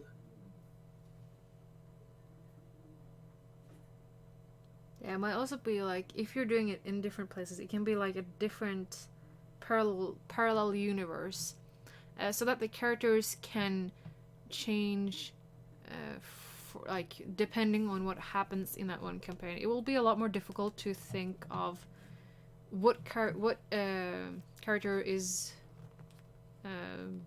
Oh, is it English? My English skills are lacking. Are changed because of what happened where. Like, who belongs to who. And items and levels will make it a lot more difficult if you're playing the same one both places. That make it a lot more difficult, because then you need basically two different character sheets, because you used that item there but you didn't use it there. You leveled up there but you didn't level up there. Those spells fits better there, then those spells fits better for that group, because If you have like a lot of paladins in one, you have a lot of healers, you don't need healing spells. But if you have nothing, then you probably need some healing spells. So it will kind of evolve into two different characters, I guess. It's supposed to evolve into two different characters because it really rarely happens the same things. Yeah. But if the characters are too similar, then you usually end up with a problem that the changes pass over. It's kind of hard to distinguish the characters because the base idea is the same in both places. Yeah. I think it'd just be easier to just, if they, in case the character dies, resurrect them. Don't bring them back in a kind of magical way. And if you see that they change too much and you get tired of it or it feels wrong, then you can kind of like, okay, they have died. They need to reevaluate their life choices. Maybe they shouldn't do the dangers of a mission and they're gonna take a break. But they know a guy that can step in for them, maybe, to be able to switch out characters. Also, if you're afraid of them dying, you can do that to like, I don't want nobody to die. I'm just gonna switch her out, and let the DM decide when the other character like fits in to join the others, something, to like keep them alive. Because if they're dead, like they feel kind of really dead. Because there was, in my last group, we were fighting a troll or something inside a cave, and she got smushed. There was just a pile of blood, bones, and meat left of her. I did a medicine check. She was dead. And then later on, we met her cousin or sibling or something that was almost the exact same. Like, they had the same secrets. They were same. Only the name was kind of different. It was kind of weird. Because, like, she died, but she's kind of still there in spirit. Which would made more sense if it was someone totally different, I think. But I don't know. I don't know what the others think about that, though. To me, that's the easy solution. When a player wants to play something and the character dies unexpectedly, then you have, as Guren mentioned earlier, you make a character that's basically the same character. With some sort of explanation why it's almost the same character. Yeah. I really prefer to take something completely different each time. Yeah. I find it more exciting and it feels more thrilling keeping your character alive because you know that when this guy dies, I have to make someone new again. Yeah, I also just have like a bunch of characters in backup just in case. Everyone is a lot different, I think. I have, like, after I listened to that stream, I've fallen in love with like tieflings, but I have some humans as well. But I'm really curious about like trying out every race and whatnot. It's just to be able to do that as a DM. You can't really try that out because you kind of have to not be God. To be able to do that. It's probably groups that plays online, but I think it's more fun to meet up and actually play, and you can roll the die, you can see everyone's dice. Like, one of the people that I want to play with, for example, is probably easier playing online, but I don't trust his die rolls. I don't trust that he'll be truthful. I think he's just gonna say like, oh, he rolled good every single time, even though he like rolled a 1. Just yeah, to but succeed. there's a lot of tools for rolling online. Yeah, but for if you me to be able remember to see this as well. Discord channel I invited you to, there is a bot in the channel that you can roll with. Ooh. And you also have Roll20, for example, which is a tabletop website where you can roll online as well. You've heard about that, but then I can like see what they roll. Yeah. Ooh, that's nice. Oh, that's so much better. I gave him also a set of dice for Christmas now, so he has dice. He doesn't understand my fascination about dice. I have so many and I want more. You can never have enough. This is my opinion. Like, I look like a DM because like I have everything. I just don't have the skills. I kind of agree with Gurian again because when you have to decide, do you want to tell the story or do you want to play a fair game, or what is most important for you when they roll? For me personally, it's important that everyone is getting equal treatment. Yeah. And then I tell them I want everyone to roll so I can see, because then it's equal for everyone. Yeah, I agree with that one. Except the DM. The DM can be hidden. This is just fun. Of course. As a DM, you don't even need to roll. You can just decide if they hit or not. But that's up to you. Yeah, that is OP. But that is basically the role of the DM, though. But I was thinking, like, if I see, like, this attack will kill the player, I'm not gonna do that.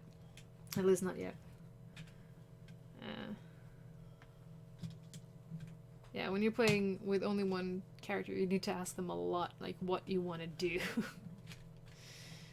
It would be so much easier to have more people, because then they could, like, figure something out what they want to do and make up their own story. Like you said, like, they might take over a house and the DM can just improvise something out of that. If it's just one character, you're put in this new world, you know nothing about what you're able to do. What would be a good, like, explanation to get them going? Just like a good intro to the world of D&D.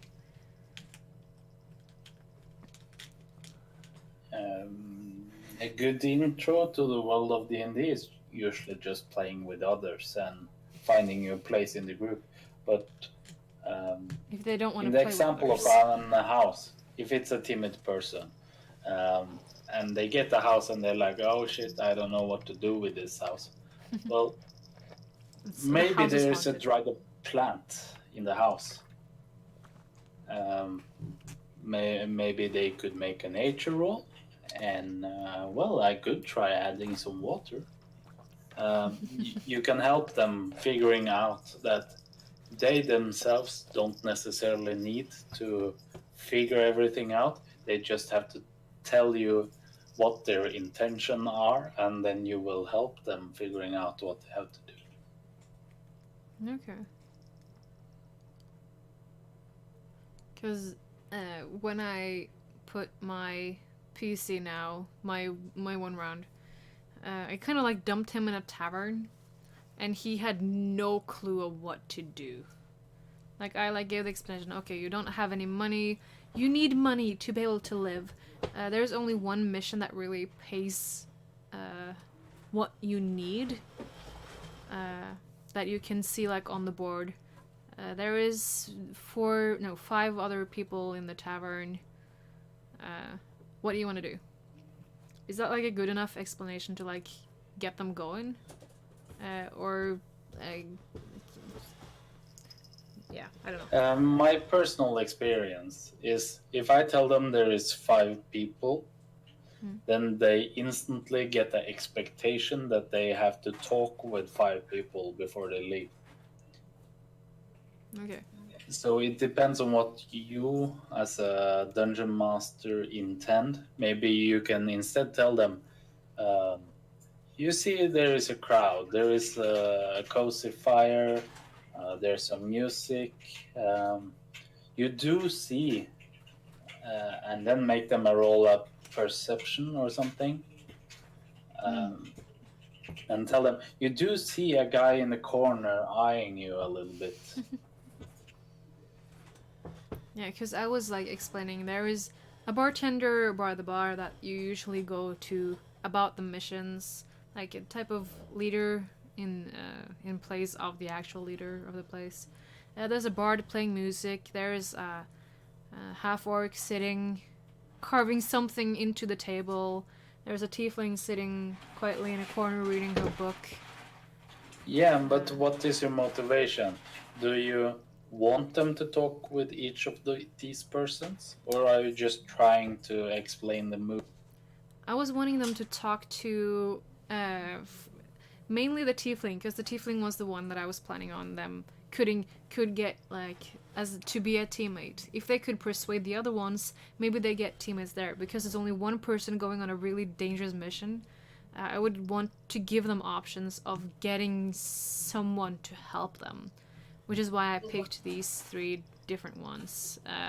I retrospect, I should really like let them allowed to get everyone, but the only the tiefling was open for joining from the beginning. The other ones would have had to made persuasion checks, but I didn't tell the PC about that, so only the tiefling was able to join in, because he doesn't. I don't think he knew he could try and persuade them. So also like, introduction into that you should do while you explain the character sheet, I guess.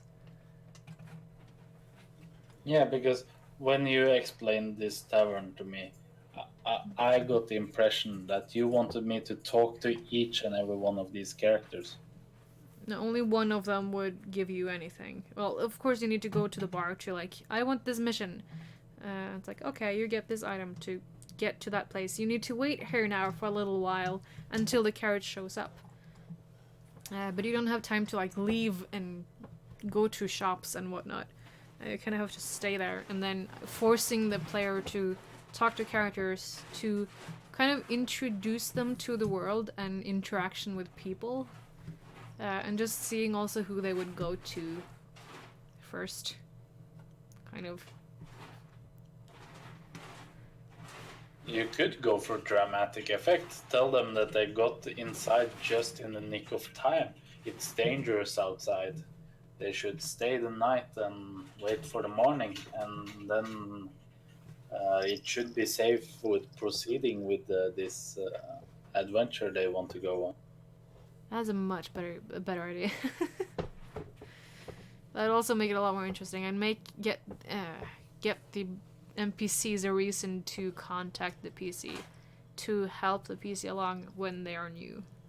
It's a good idea.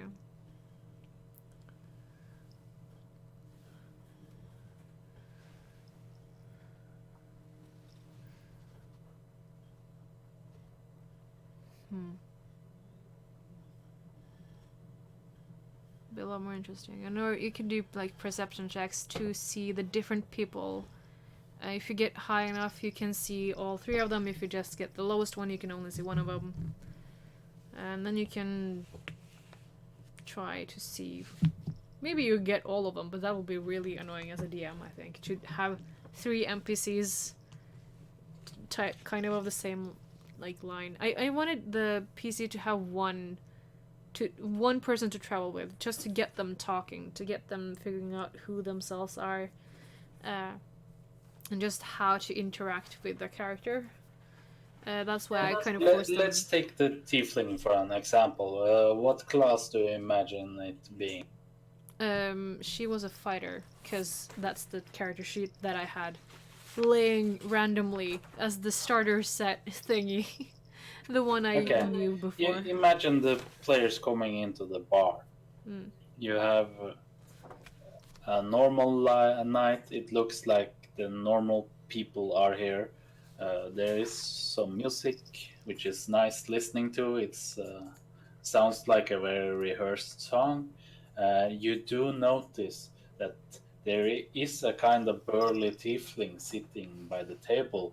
Looks like it's been in a lot of fights before. There are some scars and a worn weapon, and otherwise the barkeeper looks like a very nice guy. And you do know that barkeepers usually have all the rumors in the town. You can explain it like that. Then the tavern doesn't feel empty, but you kind of tell them what they should focus on. Yeah. I wasn't thinking of her as like burly. I was thinking like when she's sitting down reading a book, she's kind of like, she looks innocent, but then she has this giant like great axe behind her on her back. Just the contrast is just fun. I would never trust such a person. They are wielding a great axe and they have no muscles and no scars, then I would be thinking, well, that's a warlock if I ever seen anyone. That weapon is cursed and they're gonna sacrifice me to a demon any second. I feel like that's a paladin though, because in like the DCA, the streamers that I watch, like the group, the paladin is like, she's tiny, she has like blonde, short, curly hair, she has like shining armor, everything is perfect and clean, but she is the strongest thing you'll ever meet. She's like wearing boots because she's so short that she flies just to keep the normal height of people don't walk. But she is so strong. It's crazy.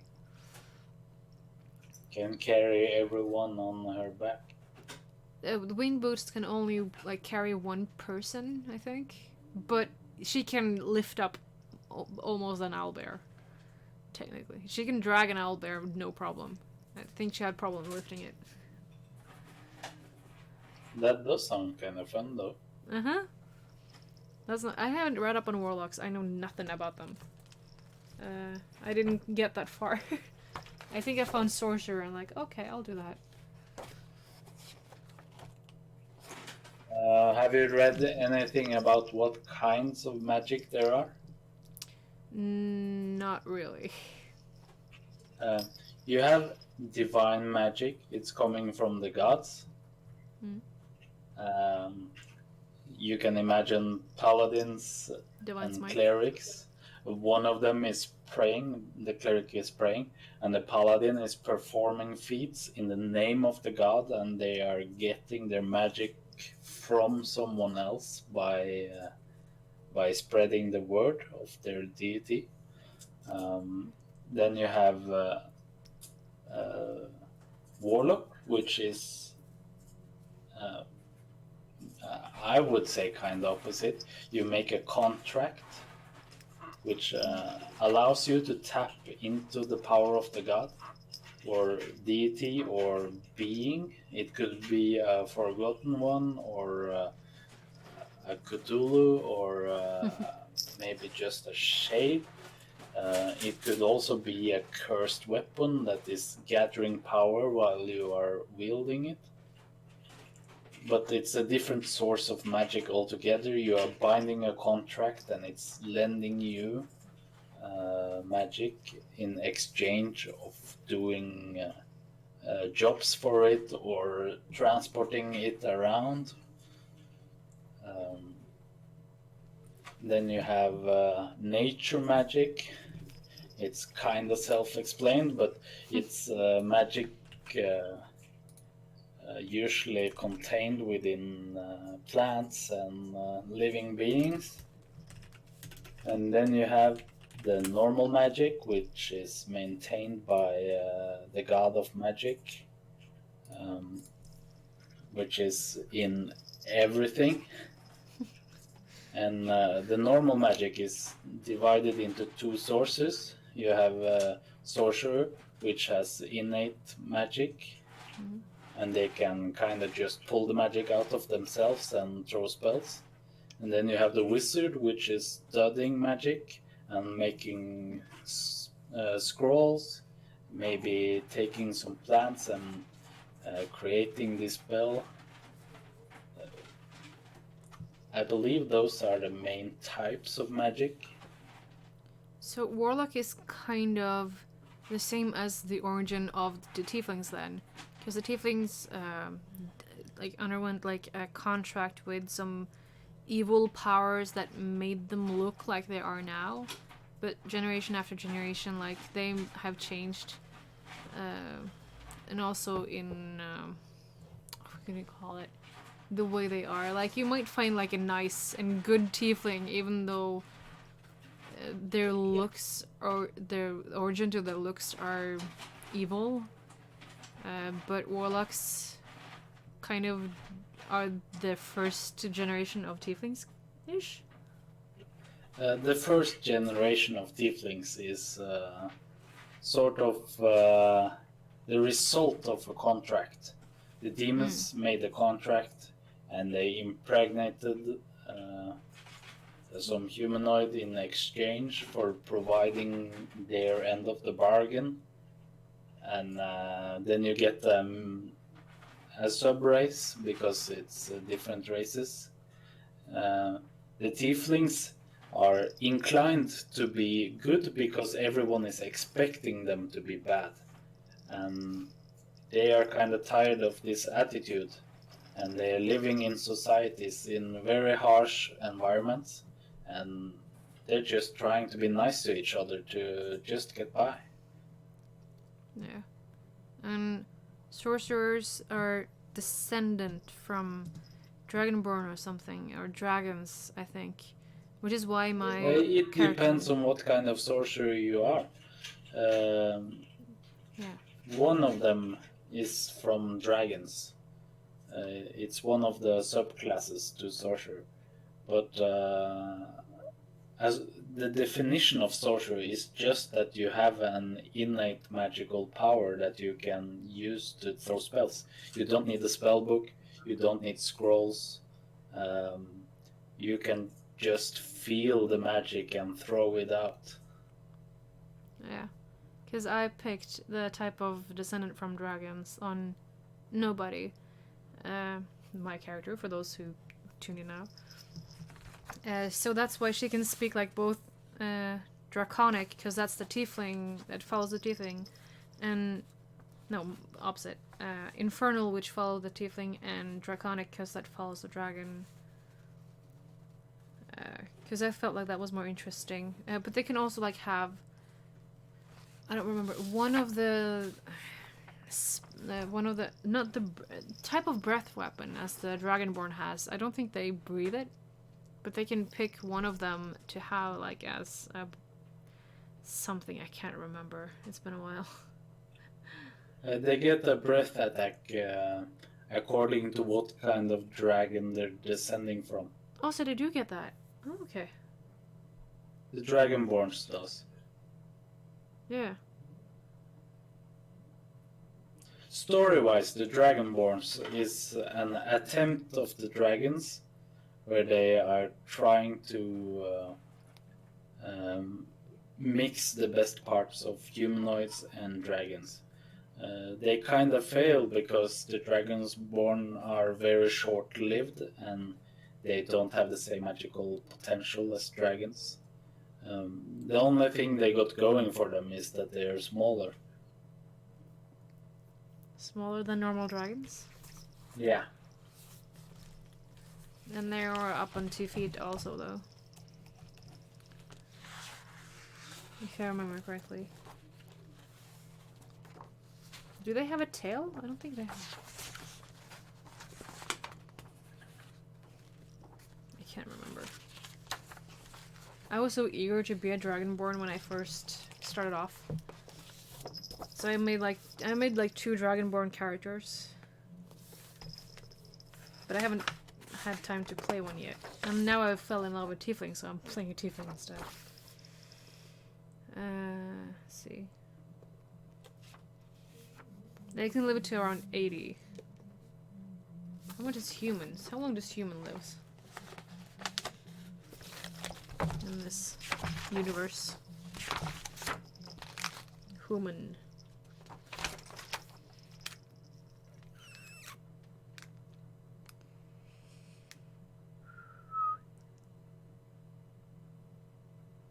Doesn't say. About the same age, we'll say then. In that case. Ooh, tieflings. What is normal types of skin and or hair or eyes? And what do you think is a good combination? Normal types. You can go for whatever you feel like, really. I think the archetype is Hellboy. He's some sort of type. Because originally I was thinking maybe like dark purple, black eyes, and I'm not sure about the hair, but I was thinking if it would be fun to have something crazy colored hair, so that she would like use coal to make black so she doesn't stand out, and I kind of wanted to give her some spells that will disguise her to make her look like a human, to not look like a tiefling. Is there any spells like that a sorcerer can have that will help for that? Yeah, there is a spell to change your look. I know disguise self, I think, is one of them. I don't remember if sorcerers can have that.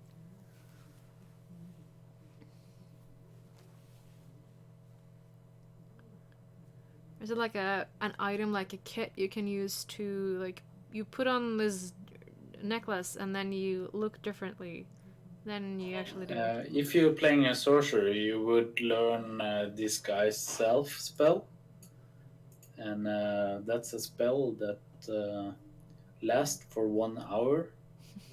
So every hour you would have to spend 6 seconds casting this spell, and then you can change almost anything you want, as long as it's only changing your appearance. It's gonna take a lot of spell slots, though. Of course. If you want to keep that up. So there's nothing kind of a little bit more permanent that you can have? Or you can make it up as a DM, but like as a player? Well, the base idea is when you use a spell repeatedly over a longer period of time, they usually start to stick and they become permanent. You see a lot of higher level spells which requires you to cast them every day for 1 year, and afterwards they are permanent. Interesting. Huh. Could disguise self be one of those? And can you make it permanent but then turn it off? If it's permanent, then it's permanent. Then someone would have to come and use dispel magic to remove. That would be interesting. Someone tries to dispel one type of magic, just dispels the disguise instead. Just like, whoa. Who are you?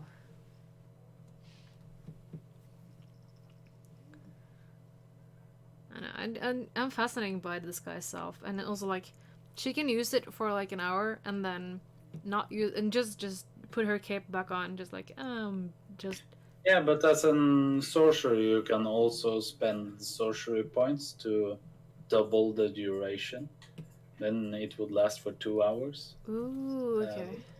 I imagine when you are living just a normal life and not thinking about combat, because all these statistics are about combat. But in normal life, I imagine that if you sit and meditate, you can focus on this spell. You could last. You could make a lasting effect that would last much longer. Okay, I can discuss that with the DM. That might be a good idea. Another thing, if you there is a different type of spells. Some are concentration. You can't have two concentration spells up and going at once. Can you cast anything else while you're already concentrating on something else? Or does a concentration spell like keep you from doing anything else magic? I will double check, but I'm fairly certain that you can do just about everything that doesn't require concentration. Okay, because I think that too. It's like absent-mindedly doing something else while focusing on the first thing.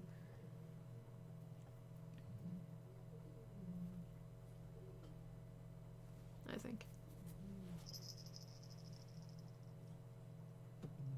Yeah, only maintain one at a time.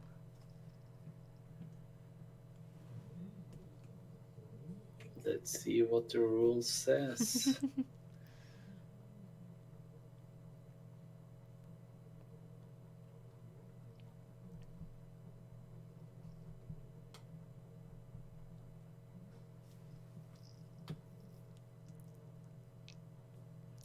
Normal activities such as moving and attacking doesn't interfere with concentration. It says that only other stuff that demands concentration will break it. Okay, and also getting attacked, I think, will have you do a taking roll? damage. Taking damage, yeah. It's not only that. It's not only being attacked. If you fall down a cliff, you can also lose concentration. Yeah, taking damage, just in general. Falling asleep is also enough to lose concentration. Yeah. If you are asleep, you automatically fail a lot of different checks. Also the one for keeping up your concentration, I guess.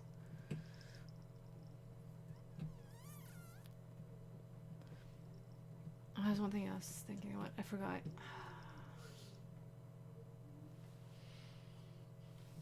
Nope, it's gone. I don't remember. Something more about spells.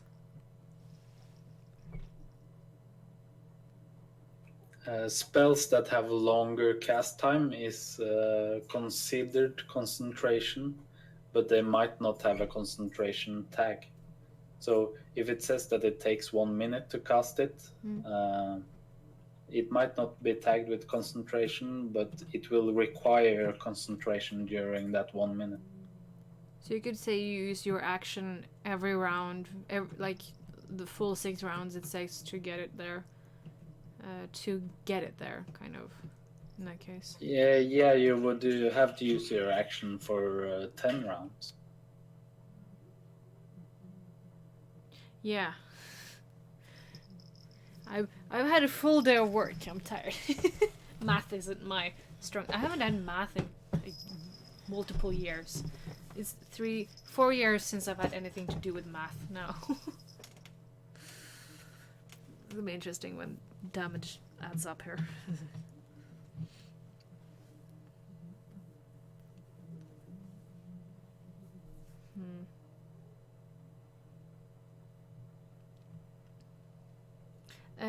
Items. Is that listed in the player's handbook, or is that somewhere else?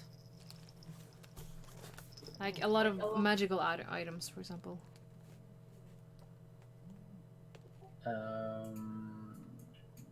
It's a little bit everywhere, to be honest. There is some in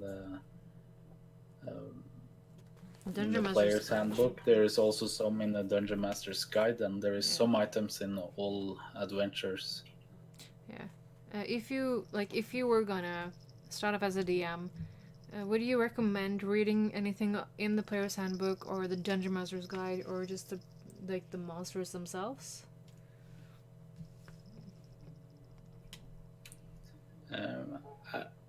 You probably need player's handbook and Dungeon Master's Guide, and then one of the basic adventures that should be in.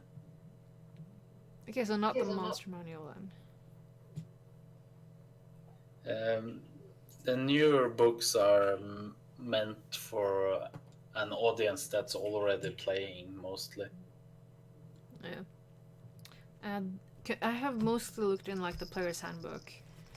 The Dungeon Master's Guide, what does that have in it? Except then some items.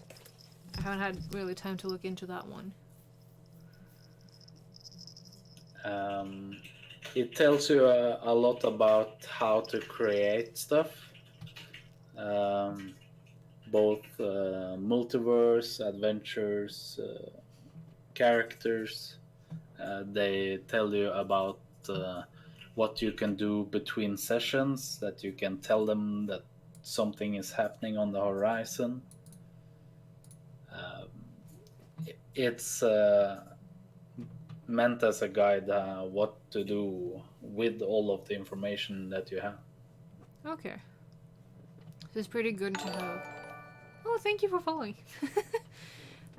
It's a good thing to you heard the sound probably. There is a one chapter in the Dungeon Master Guides of magical items. Okay. It's chapter 7 that says magic items A to Z, and well, there is quite a lot there. So and there's pictures and everything is explained very nicely. It's a very good read if you need some inspiration. Yeah, that might be a good idea. Also for awards, and also I might find something that can like keep disguise self or something like that I can use. Or just something fun to have to make it more interesting. You can remember a player getting like the cloak of billowing, that they can make the cloak billow dramatically. At will. Well, that's the single best item in the end. Like some got like a spice pouch, or Imagine that you feel like doing a heroic pose and then your cloak is just going straight down. It's much better having a cloak of billowing, so you are sure that every time you want to do a heroic pose, it will look heroic. oh yes, just like fun stuff like that. That'll be interesting to have. There's also like decks I've seen on Outline with like spells and stuff like that. Do you think that is like practical to have, or is it just better to print out the page or write the information you need? Because you need to know if the spell is verbal, or you need hand gestures, or how long it lasts, how long it takes to make it come. Like Leoman's hut, you need to know if it's stationary or if it can move. What do It you think is depends a better? lot on the players again and on the dungeon master. Yeah. Me personally have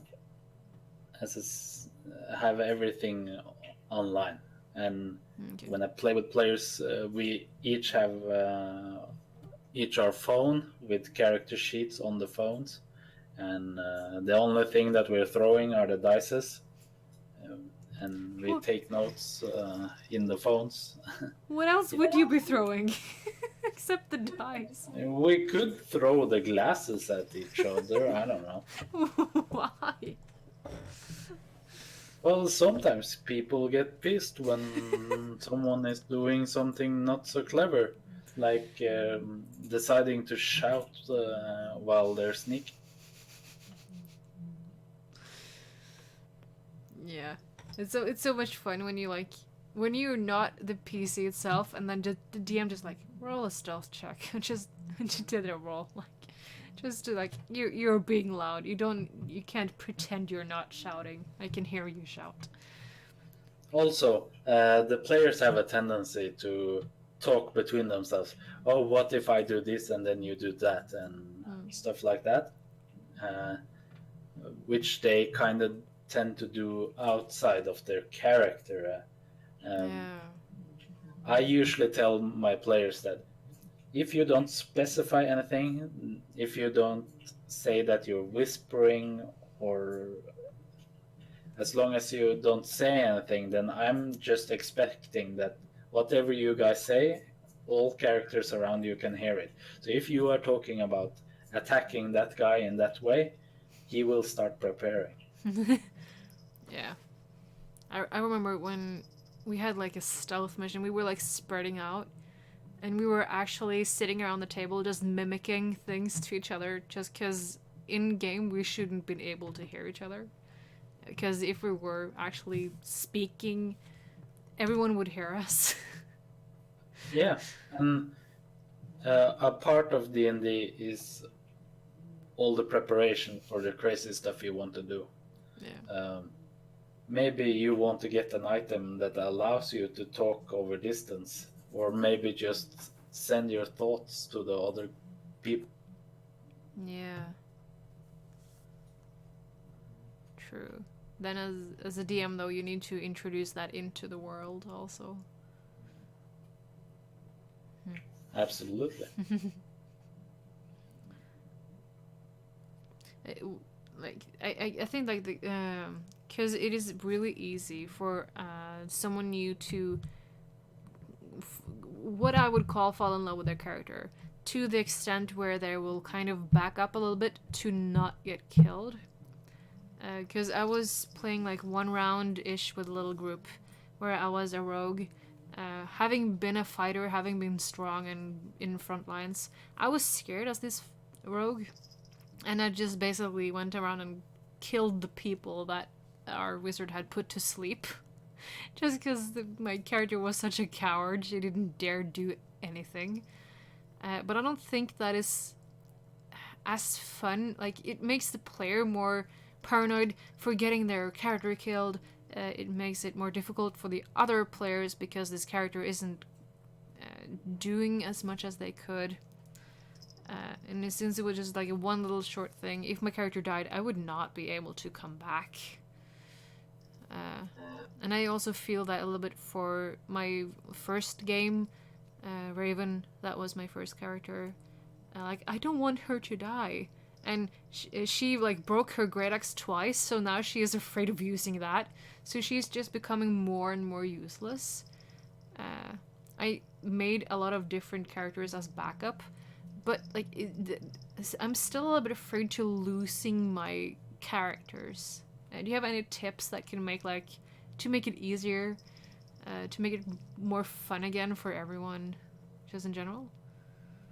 Then you probably just need to have a talk with your players, and you have to tell them, is it you personally that want to keep the character safe, or is it the character itself that wants to be safe? And if it wants to be safe, does it mean that the character is thinking that this adventure is too dangerous? Because then this character logically would find something else to do. A character that does not want to die has no reason to be there. And you can also talk with them about all the stuff that they have been able to do, despite all the dangers. They have been able to defeat this and defeat that, and they have been able to solve these puzzles. They have been able to work together, and they have teammates that are supposed to be reliable, at least. And you just have to discuss with them, is the behavior that you're using now, is it making sense, and is it destructive for the rest of the party? Yeah. Just to like sit back and actually think of what they want and who they are, just to say it like that then. Who they are compared to because other you're characters. talking about that you're afraid of your character dying, but do you feel like the character itself is afraid of dying? Because if it's not, then a part of the thrill with playing this character is seeing if it actually makes it when you're trying to play it in the way you consider is correct. Yeah. No, I think Raven, she wouldn't be afraid of dying. The rogue I was playing, she was afraid of dying. Nobody, she isn't afraid. But we haven't been in any matches yet, so I haven't really tried her out. But like I said, I'm afraid that she will not be strong enough, that I'll have to kind of like back up. And I kind of don't want that. I'm so used in every game I play to go on the attack, being the most forward one, brutal. Then be a paladin. Then you can do that. I'm gonna do that another time one day, I think. I want to try out every different race and different occupation. I don't remember. Classes is the different classes. Paladin has been... I was kind of annoyed at Paladin at first, but then I got to learn what it is, and I'm just more and more interested. It's just to read up a little bit more on the gods. It's just the one annoying thing. And Paladin is... I have a feeling that it's easy to fall into the same trap I just about, like, praising their Lord and Savior, this God and this God. And it becomes kind of repetitive. To one podcast I was watching, I was like, oh, not this guy again. Just stop talking about that God. I can't listen to it. And I stopped watching them completely because it was just too much for me. You need to find a really balance there to how much is enough.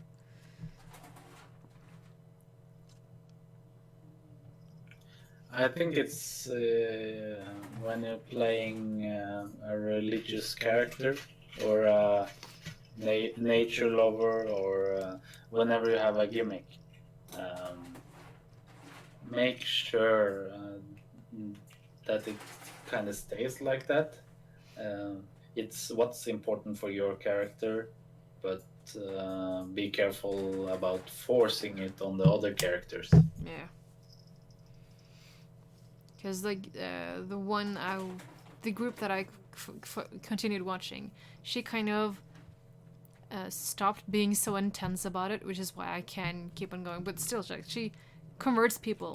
Like one person that was really into one other god, she like converted into her, and that is more fun to see. So it can still be really fun, just to not push too much, because no one ever wants to talk to her about the god. So just everyone just gets sick and tired of it, which I think helps for everyone else watching as well. So she's kind of not allowed to talk about the god. Which is more fun because the conflict then of the annoyance of everyone else and her burning passion for this deity. I can see that. My favorite is so far was when I was playing a paladin that was not really a true believer at level 1, and he was taking the oath of vengeance, and he was a follower of Tempus, and at some point he was in a lot of trouble, and he was like, by the power of Tempus I will take this creature down. And I was lucky enough to roll a critical hit, and I used smite and blew this creature apart, and that was kind of a turning point for my character. He would not turn people, but he would be like, every time we were in trouble, he would call the name of the god, and usually I rolled really high or got a crit, and this character turned out to be a fanatic after a while. Because each time he called the name of the god, I got really good rolls. Oh, it's so much fun when stuff like that happens. It's so genius. Just all up to luck as well, but it plays out so perfectly, and it makes so much. It makes out so much better history. Oh, this is genius. I even had one time when me and another player, we went into a cave filled with orcs, and we were neck deep with shit. We were in real trouble, but my character had no sense of danger because everything he had faced until that he had defeated single-handedly. So he just walked into the cave and shouted really highly and used his channel divinity, and half of the orc were paralyzed with fear because of the channel divinity, and he would just strike them down. And at the end of the combat, when there were only, I think, 2 orcs left, I was just walking slowly forward, and I decided to use an improvised attack to shield slam the orc, and I would get a critical hit, and then I decided to use a smite, and I dealt enough damage to take it down in one strike. And I would just go toward the last orc and finish it off. And story-wise, this was extremely funny because it was a fight we were not supposed to take at all. But as a character, it made sense that I had made a vow to go here and defeat these orcs and end the plague. And nothing has stopped me yet, so I will keep going. And I just went into the cave and see what happened, and it actually went really great. It's been fun for the DM as well, having to improvise. Like, you lost an army. What are you gonna do now? So it's like the players can like disrupt the mission so much just by doing exactly like you did there, going to some place they shouldn't have and was able to succeed, or just blow through it. Like another story I heard of, Puffin Forest posts small cartoons, animations of small stories about his sessions, where they blew a hole in the tunnel wall and just entered the living quarters of the actual like boss, and had to fight him until like he ran away or something. I don't remember if they actually killed him or ran away, but they skipped so much of everything else just because they were able to do that. I think he ran away, so he lived. The GM had to like cheat him out of there just to save his life or something. Like every group is different and can figure out different things to do and mess it up everything. You need so many backups as a DM, or at least be good at improvising. You just have to tell them, and sometimes you can just tell them, well, that was unexpected. Just give me one moment. Yeah, definitely. I'd not be scared to say that.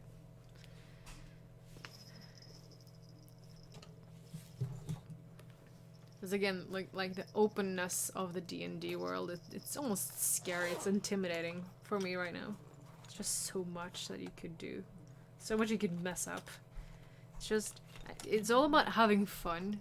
But still, like, if you sit there and panic as the DM and nothing happens, then no one is having fun.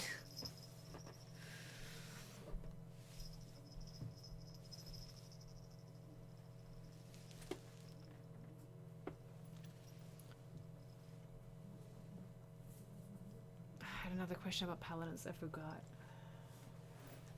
What? I had something about paladins I was wondering about. I just don't remember what it was. Because I know there's, like, different gods, like some good, some evil, and whatnot you could follow. Ooh, I got something about were ravens and were people. Do they at some point automatically change without having control? Or do they need... Because I remember werewolves. At night, the paladin in this event turned into a wolf. She didn't have any control over it. She roamed around. And then she woke up the next morning just fine. But if she did do like a human sacrifice, she would be able to control the wolf and turn into it at will and stuff like that or something. But later on she got bitten again, and then she could control it because they had wolf friends, so I don't really understand how that happens. And there was were-ravens that could control when they were ravens.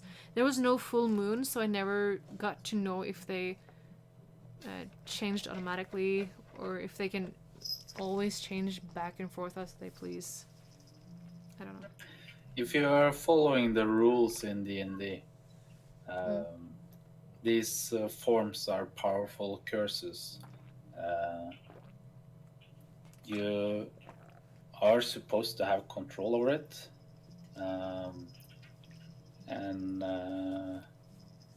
I don't think that the moon will force you to change if you follow the rules written in the guides, but you have to make some sort of deal between the player and the DM. Like, I'm gonna let you have this boon, but then I will require you to do this, which is kind of what you just told me about. That I will let you transform into a wolf, but you will not have any control over it unless you do something to gain it. Yeah. So yeah, I think like it's really you could take back the power kind of as a DM if like, oh, you are in the middle of a negotiation, but when full moons comes up, you turn into a raven automatically, and just in the middle of this interrogation, you just like raven. I think that'd be so much but fun. maybe it could be something more abstract. It could be while you are negotiating, you spot a pendant on the NPC, and it looks like a moon, and you see it shining, and you see the whole world turning red, while you can sense that your body starts changing. Interesting. Then you make it more symbolic and not literal, Yeah. and it feels more like a specified event instead of a wild moon has appeared.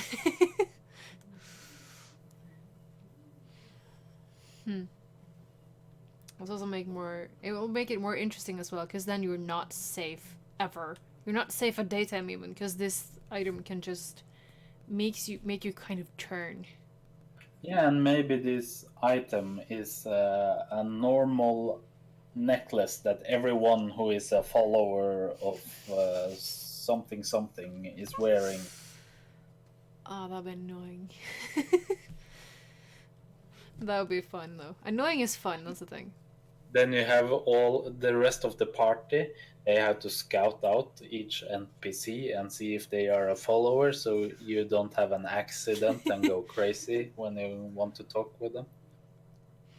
Yeah, that'd be fun. Just like you're put to interrogate a person and just come back as a raven like help. They got me. Oh, as we're animals, can you talk to humans, or do you like telepathically talk, or do you just squawk like a raven? When you are in raven form, then you speak like a raven. When you're in hybrid, it's really up to the DM. I personally feels like it should be talk like a raven. Okay. I think like hybrid has the, well, yeah, you would be kind of in the middle of it, everything. I guess you'd have a beak and not normal lips, so it makes more sense if you're speaking like a raven. Just makes Yeah, it. and if you're thinking about werewolves, Mm, yeah. which is kind of similar, Yeah. it's not normal for a werewolf when they are in hybrid form to be able to speak. I guess they've had a little bit more control as compared to a normal wolf, but it would still be difficult to understand them. Because the group I was watching, they could speak normally, no matter what But form. if you read the stat table of the Rare Raven, you could see that they had an ability named Mimicry, which allows you to copy simple words. Ah, okay. That makes it a lot easier. When you transform, what happens with your items or in your clothing? Like, do you become naked? Because that's what these guys became. Just like the Well, clothing fell in a pile or get if ripped to there is no pieces. magic changing you, then the items you're wearing will normally tear apart or fall off or anything in between. Mm. If it's magic changing you and not a curse, then normally the items would get sucked into a kind of inventory. Okay. So as a were-raven, you would just drop everything you have. If you use a spell to change form, like as a druid, for example, I think they can change. Then it will just melt together into the mass of what creature you want to be. Yeah. Okay. Because I was thinking about like that as well, and that would make more sense. Like she has no money, if because also if she turns into a raven, like maybe the money was stolen while she was a raven, so she has nothing. That sounds like a bad raven giving up all the shinies. No, but like when she's going to get food, she can't take her ginormous like cloak and cape with her because like she uses that to always have the hood up to like not have her purple skin or colored hair visible.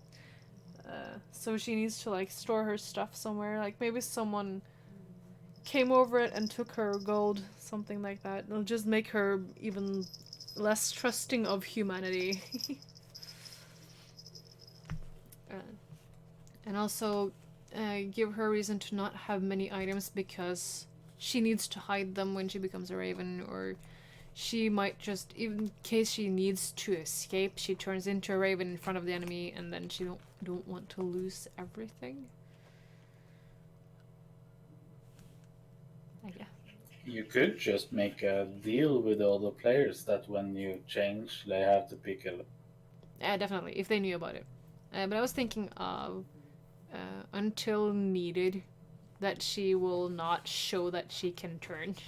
Maybe they'll just find her piles of clothing first. Just tell the DM that I'm going out on a trip and I just left all of my clothing in this area, something like that. So the DM knows what I'm doing, but not the players. Just to make it more confusing. Just have secrets from everyone. Make it a surprise. Because Yeah, but make it um, exciting or pleasant surprise. A lot yeah, of people want to be so mysterious. They end up being what I call a edge lord. They're just yeah. sitting in the corner, brooding and waiting for their moment to shine, and they're not really participating. Yeah, no, I wouldn't be like that. She's just on her own, dealing with her own stuff as a raven, and then just doing everything else to help the party. She might just become a raven to help them, or yeah, anything like that. Just be helpful, but not admitting that she has a curse on her. Like, oh, negativity is all over this poor person, and stuff like that. But also, she has fallen in love with one of the other PCs, so she that will be interesting. Like, he gave her some food. He's nice to her. She's not used to people being nice to her. So I think that's also gonna be really fun. Because that, as a raven as well, like, if the raven stumbles when this character walks in, that'll be a lot more fun. And they might, like, draw conclusions. It will make it a fun mystery for them. They should probably put things together when they see a pile of clothing and then the raven. So I don't think of keeping it a secret for long. I want them to know. And she has also not shown anyone her face.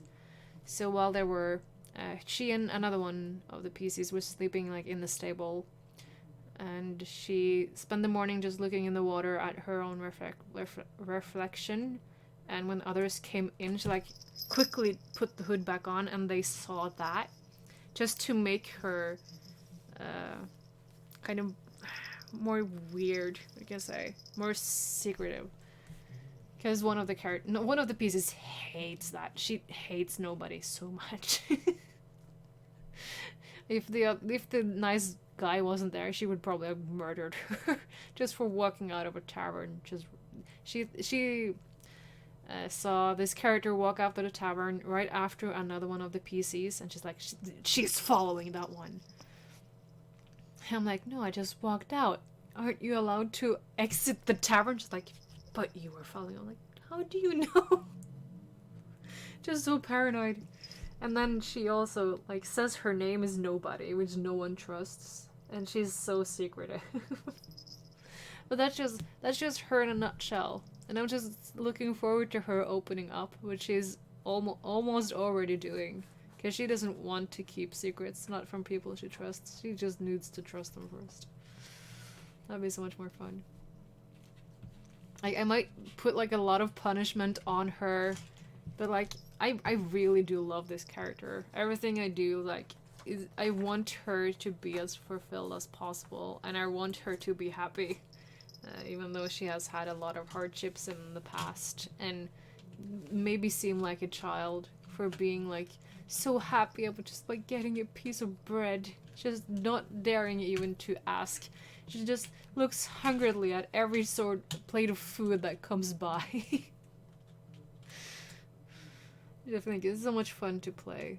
She's so adorable, but then as well, she can stand up and be strong, which is showing more different sides of her.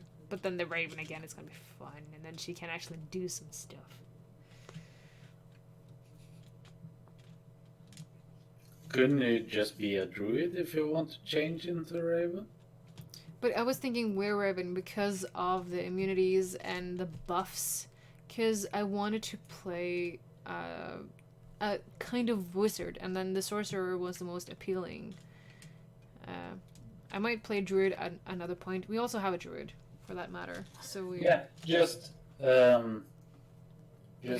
think about what you are asking for, because when you look at the stats are incredibly powerful. yeah. And um, if you use it wrong, the other players will feel like, well, I have nothing to do here. We have this broken ass raven that can take care of everything.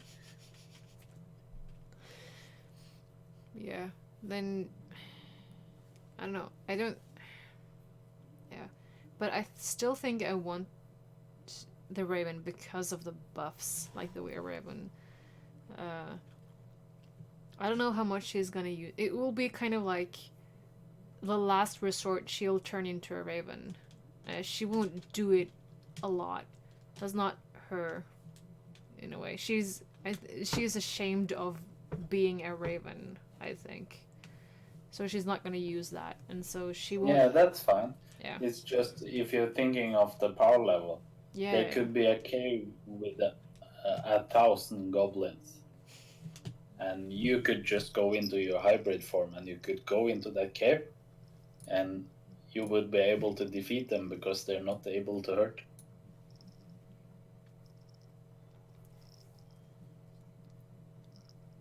Yeah, I'm just trying to see how much damage they can do. I don't see the. Oh, there's the attack. Okay. 1d4 plus 2.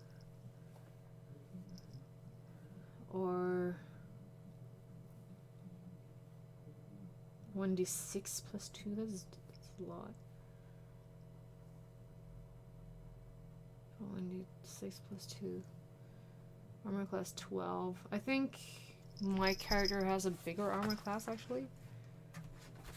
Yeah, you do. 13. But your character is not immune to damage. No.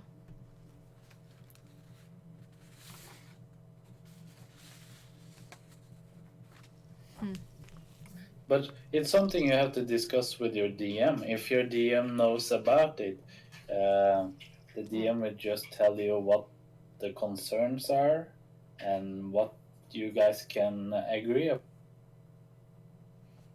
Yeah. I think it's easier to send her the picture that you sent me and ask, like, if this is okay. And if she wants to, she can debuff that. Mainly, I wanted it for buffs, but I hope that she will be enough in herself. But I'm a little bit afraid, like I said, that she'll be too weak. But I think that the team is balanced enough that that will help. Because, like, we have a half-orc, we have a druid, we have a paladin, and then we have the sorcerer. And that's just the team for now. We have more people that hasn't joined the party yet. So hopefully we'll be fine. We'll see. Don't worry about being weak. Just worry about playing a character you think is fun, and you will figure out a way to be powerful. Yeah. If you want to be powerful, you should just be a champion fighter and pick up the best sword you can find and walk straight up to the boss and beat the shit out of it. But then if you woke up, you're almost definite to die, because then you're too No, cocky. not at all. As a fighter, you will be able to move far, you will be able to take a lot of beating, you will just walk straight forward, tell the boss or whatever it is, you fucked up because I'm your enemy, and then you will beat it to death. Yeah. Now, the one character that died in my first campaign, she was a rogue, so she wasn't high on much, so that's easier to die from. I was the fighter, and I wasn't in the front lines. I think because I wore armor, it was heavier to climb up the tunnel inside of the dungeon to the place we were going. So I was kind of last, because I made a lot of noise as well. This is not really recommended. I also, for nobody, I have what's it called? Mage armor as one of her spells. I'm not sure if I'm gonna keep that or if I'm gonna do something else, because it lasts for 8 hours, but it is also like taking up a spell slot. Do you recommend having that spell or doing something else, more attack wise, more powerful, or anything? What spell was it again? Mage armor. Oh. It uppens her AC by 2, I think. Well, an increase of 2 is a lot. Uh-huh. But are you playing a character that can take a beating? She has 7 HP. Yeah, then you can take a beating. And a little bit more AC will not help you from that. you will be dependent on other people taking steps to stand in. But Okay. So mage armor is not the most recommended thing then. it could be. It depends on how you build your character. No, it would You mage can armor use would. mage armor and you can wield a shield and end up with a lot of armor, but you still need the HP to survive one hit. Yeah, no, my mage armor makes her AC up to 16, which is nice, I'd say. But no, she's Yeah, if you tiefling get sorcerer. 18 from mage armor, then you have a really high dex stat.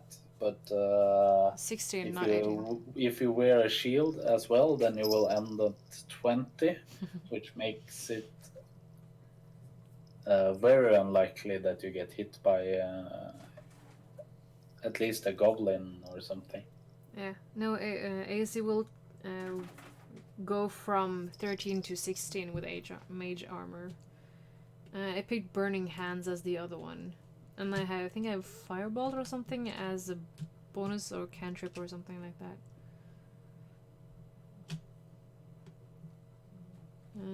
Ray of Frost I picked. I think it would be better for you at that point to use Burning Hands, because it will probably defeat the enemy before they are able to hit. Yeah. I also have Ray of Frost, which is the... I don't remember if it's cantrip or bonus action, but that sort of way to freeze the enemy and lower the speed. I think it's a cantrip. I think that's what it's called, yeah.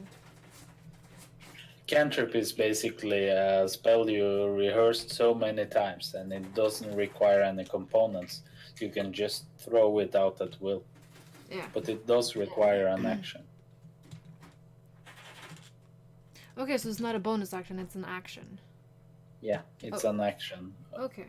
Unless the spell states otherwise, it's an action. Yeah. Because could you use those as many times as you want, right? Yeah. Okay. So cantrips are, it's not more OP than the other spells, but you kind of always have something you can do. Yeah, it's your bread and butter. It's your backup. So it's what you're supposed to use normally, and then when you see a boss that the fight is going south, then you use your more powerful spells to change the tide of the battle. Okay. Fascinating. A lot of people playing D&D is blowing all their best spells straight away, and then they're complaining, well, I don't have any spell slots. Well, that's not so strange, because you blew them all on a goblin. Yeah, that's kind of the thing I was afraid of, like, just using up all my spells at once and then just, I have nothing when the actual thing happens. But if you use these cantrips then instead, then it's going to be a lot better and easier. Yeah, just use a lot of cantrips, and when you feel like you need something more powerful, then you should use your more powerful spell. Yeah. So you need to pick the cantrips with caution and really think about what you want. But you can you switch out the cantrips, and or do you need to sleep or something in between that times? It depends on what class you're playing. Sorcerer? I believe Cleric, for example, and Druid, they can change all their spells every time they have a long rest. But a Wizard, for example, cannot change anything. But they can learn new spells when they level up, and they can scribe scrolls into their book. Okay. But sorcerers, do you know about them? I think they can change one or two spells every time they level up or something, but it's described in spell casting at least. Okay. So just need to just read about a little bit more about the spells and about the Just class. read the section about sorcerer, and it will tell you what you have to do to change spell. Yeah, I kind of just like skimmed through it because I was in the middle of making it, and everyone was making their own characters. It's just kind of chaos in the group. So I just need to sit down and read a little bit more than I did then.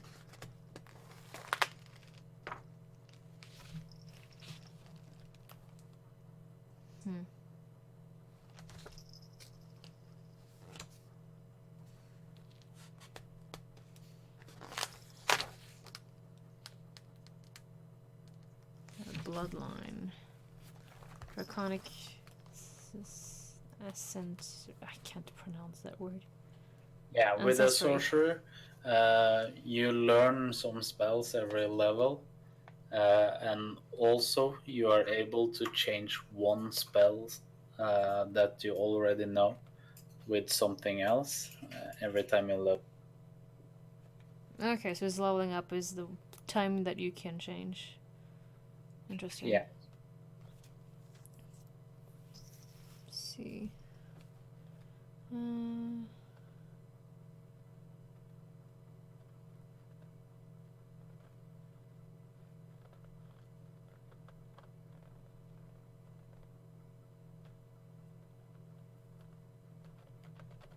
Ooh! Since I picked the draconic... Oh, what is this word? Draconic Draconic Yes, bloodline, it's called. Dillernance. Gives you a built-in armor. Yeah, because it gives you kind of small scales-ish that makes your AC 13 plus the dex modifier, which means I should have a bigger AC. What Yeah. is my dex modifier? Dexterity? It's the same as mage armor. It's 16. It should normally be 16. Then mage armor is trash, I think. It's not trash, but it depends on the character you're building. Oh, goodness gracious. I should have a lot more here. I need to... What? Okay, I marked the class. I need to write this thing down in paper. No, pen. No. Pencil and not pen. It's getting late. My brain is just... Nope. Oh, I didn't even know this. I need to read this class. Goodness gracious.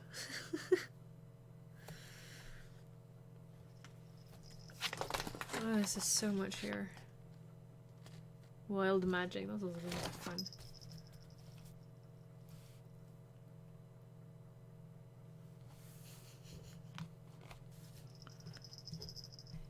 Can speak when with draconic. Should we make a charisma check? This sufficient bonus doubled. Ooh. Interaction. Charisma interaction with other dragons. I don't think it's gonna happen anytime soon.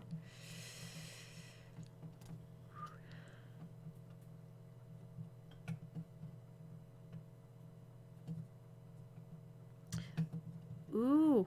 When you cast a spell, you can spend 1 sorcery points to cast it without any somatic or verbal components. That is nice.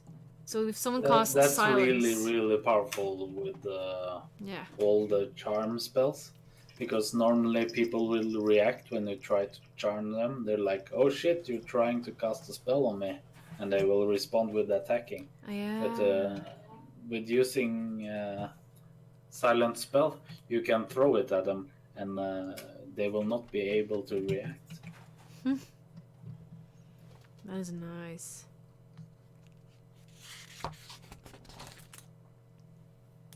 Okay, so just before my next session with them, I just need to read and redo my character sheet to make it less chaotic.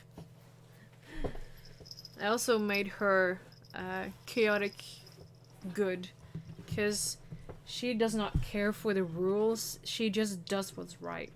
And what is right is not necessarily what the higher up people think. I don't know why I'm talking about that. Did you check the link I No, I did not. sent about this NPC generator? That's just the scrolling in this tiny little thing is not the best. Okay. I have made a character before using something like this, if not the thing itself.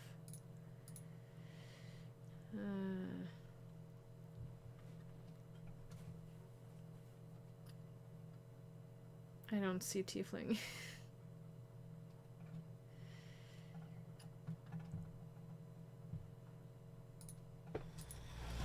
Class. Sorcerer. If you want a tiefling, then you just select human and you just replace it with tiefling. Yeah. Chaotic good. NPC. What? What does NPC mean? Non-playable character. Yeah, but in this one, NPC 1, 2 NPCs, 3 NPCs, 10 NPCs. Yeah, how many should it make? Ah, okay, just one then. Seed? What? What does seed mean? The seed is it's just a string to affect how it generates. Oh, okay. So when I'm done, but oh, generate. I found the button. Ah, that is so much easier than making it from scratch. Goodness gracious. See if I do. Yeah. Just any NPC, little one. Lawful good. Ability score. What? Classic? Just one. Generate.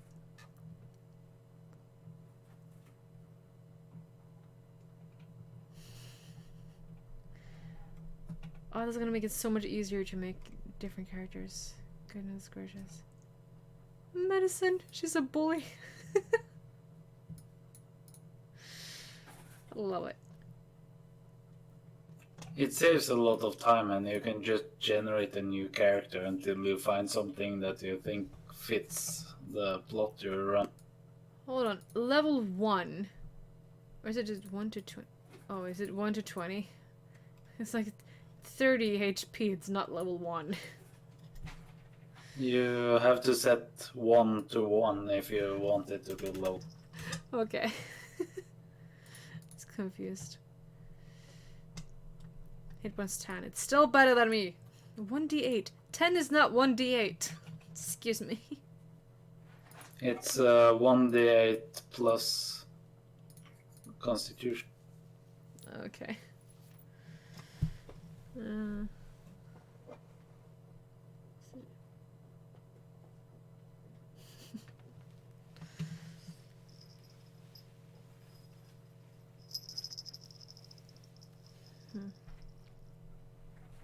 You have anything else, tips for me?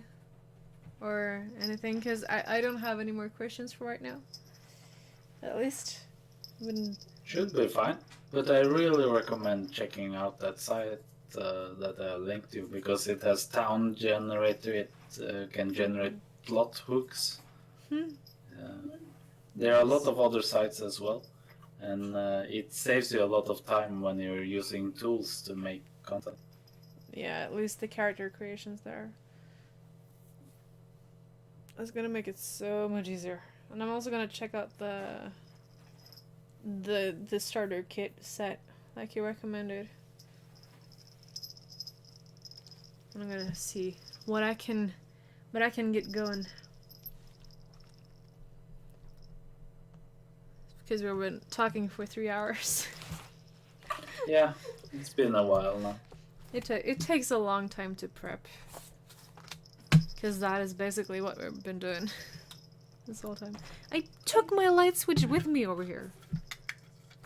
I forgot. I'm just curious about what kind of characters we can make. If we are supposed to make a really powerful one, or if we're just supposed to make a merry band, or what we're supposed to. For my campaign, you mean? Yeah. I was thinking just one level 1 character, basically.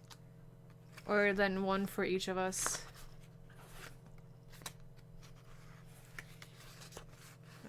Because I haven't really dealt with any character that is over level 2, like, at all. So I really know nothing. And it'll be a lot easier, because I can just, like, ask you for help. But it will be kind of weird as a DM to ask the player for help. I don't mind. You have to learn it before you can do it. Yeah, definitely. It's easier learning if you have someone that knows stuff, which is why I want to play with you. Like, hopefully I can... maybe I can get one other person. If I can get the other guy... He doesn't have dice. That's... Yeah, the online die rolling thing. Maybe he can join in. So I was thinking, like, maybe if I had one episode with him, if I had one with you, maybe I can make something happen that you guys meet. The only problem is gonna be my NPC, but, like, I can murder them, that's no problem. They got eaten. I don't tell which one of yours are getting eaten. Damn it. So yes, I don't know. We'll see what happens. And yes, TJ, I'm so disappointed right now. You don't even know. Maybe yours will live and the other one will die. But what if I want to die? What? No, not you. One of my NPCs. Because I won following him, and it probably best if someone follows you as well. Like, you get stuck on this mission with someone, so that you have someone to talk to. But then... I can play a character with split personality and talk with myself. Just the DM talking to themselves and the PC talking to themselves. Not communicating at all. Just no one to talk to. Can have a hand puppet. Could be a ghost. That would be fascinating. Like an old friend, or just a spirit you came by that you became friends with. That, like, haunts you. You are the only one who can hear it. That would be fun. Oh well. Should we round off? Yeah, we're gonna end this stream here. At least for now. If I have anything else I want to ask you about, I'm gonna send you a message. Or we can find another date where we can talk and hopefully begin the making of characters and actually the campaign itself. Yeah. So that'll be I fun. usually only spend 5-10 minutes making a character, so it can be quick. But this time you're gonna help me, so it might take like half an hour. No, we'll see. I'm probably just gonna pick a fighter. I don't really care. It's like, it's mean of me to say, but I don't really care about this my character. I care about yours, so that's more important. I can quickly put together a backstory for my character, so that's no problem. I just need to make the one that is following the other guy, because she doesn't have a character sheet. I just used the used one, and I need something better. But yes, I have made. It's a long time since I made any characters, but with help from you, it shouldn't take that long. I have enough dice to throw everything at once and whatnot, so it's not going to be any problem. We'll figure it out when we get so far. Yes, that we will do. So then you can say goodbye to everyone, and we'll end the stream. Do you want to leave now, or do you want to leave after I end the stream itself, or? I can leave. You can say, everyone else, say bye. Say bye in chat. I know people is watching. I can see you. Bye, chat. Oh, Delta, hi. Welcome. And goodbye. So like I said, thank you guys so much for watching, and thank you, Hallex, for being able to answer my questions non-stop for about 3 hours. I'm sorry. But thank you everyone else for watching as well. I'm gonna be back again, same time tomorrow as always. I hope you enjoyed, and I hope I'll see you all in the next video. Bye everyone. And we're probably... I don't know what I'm gonna do tomorrow. Probably a game again. We'll see. Bye.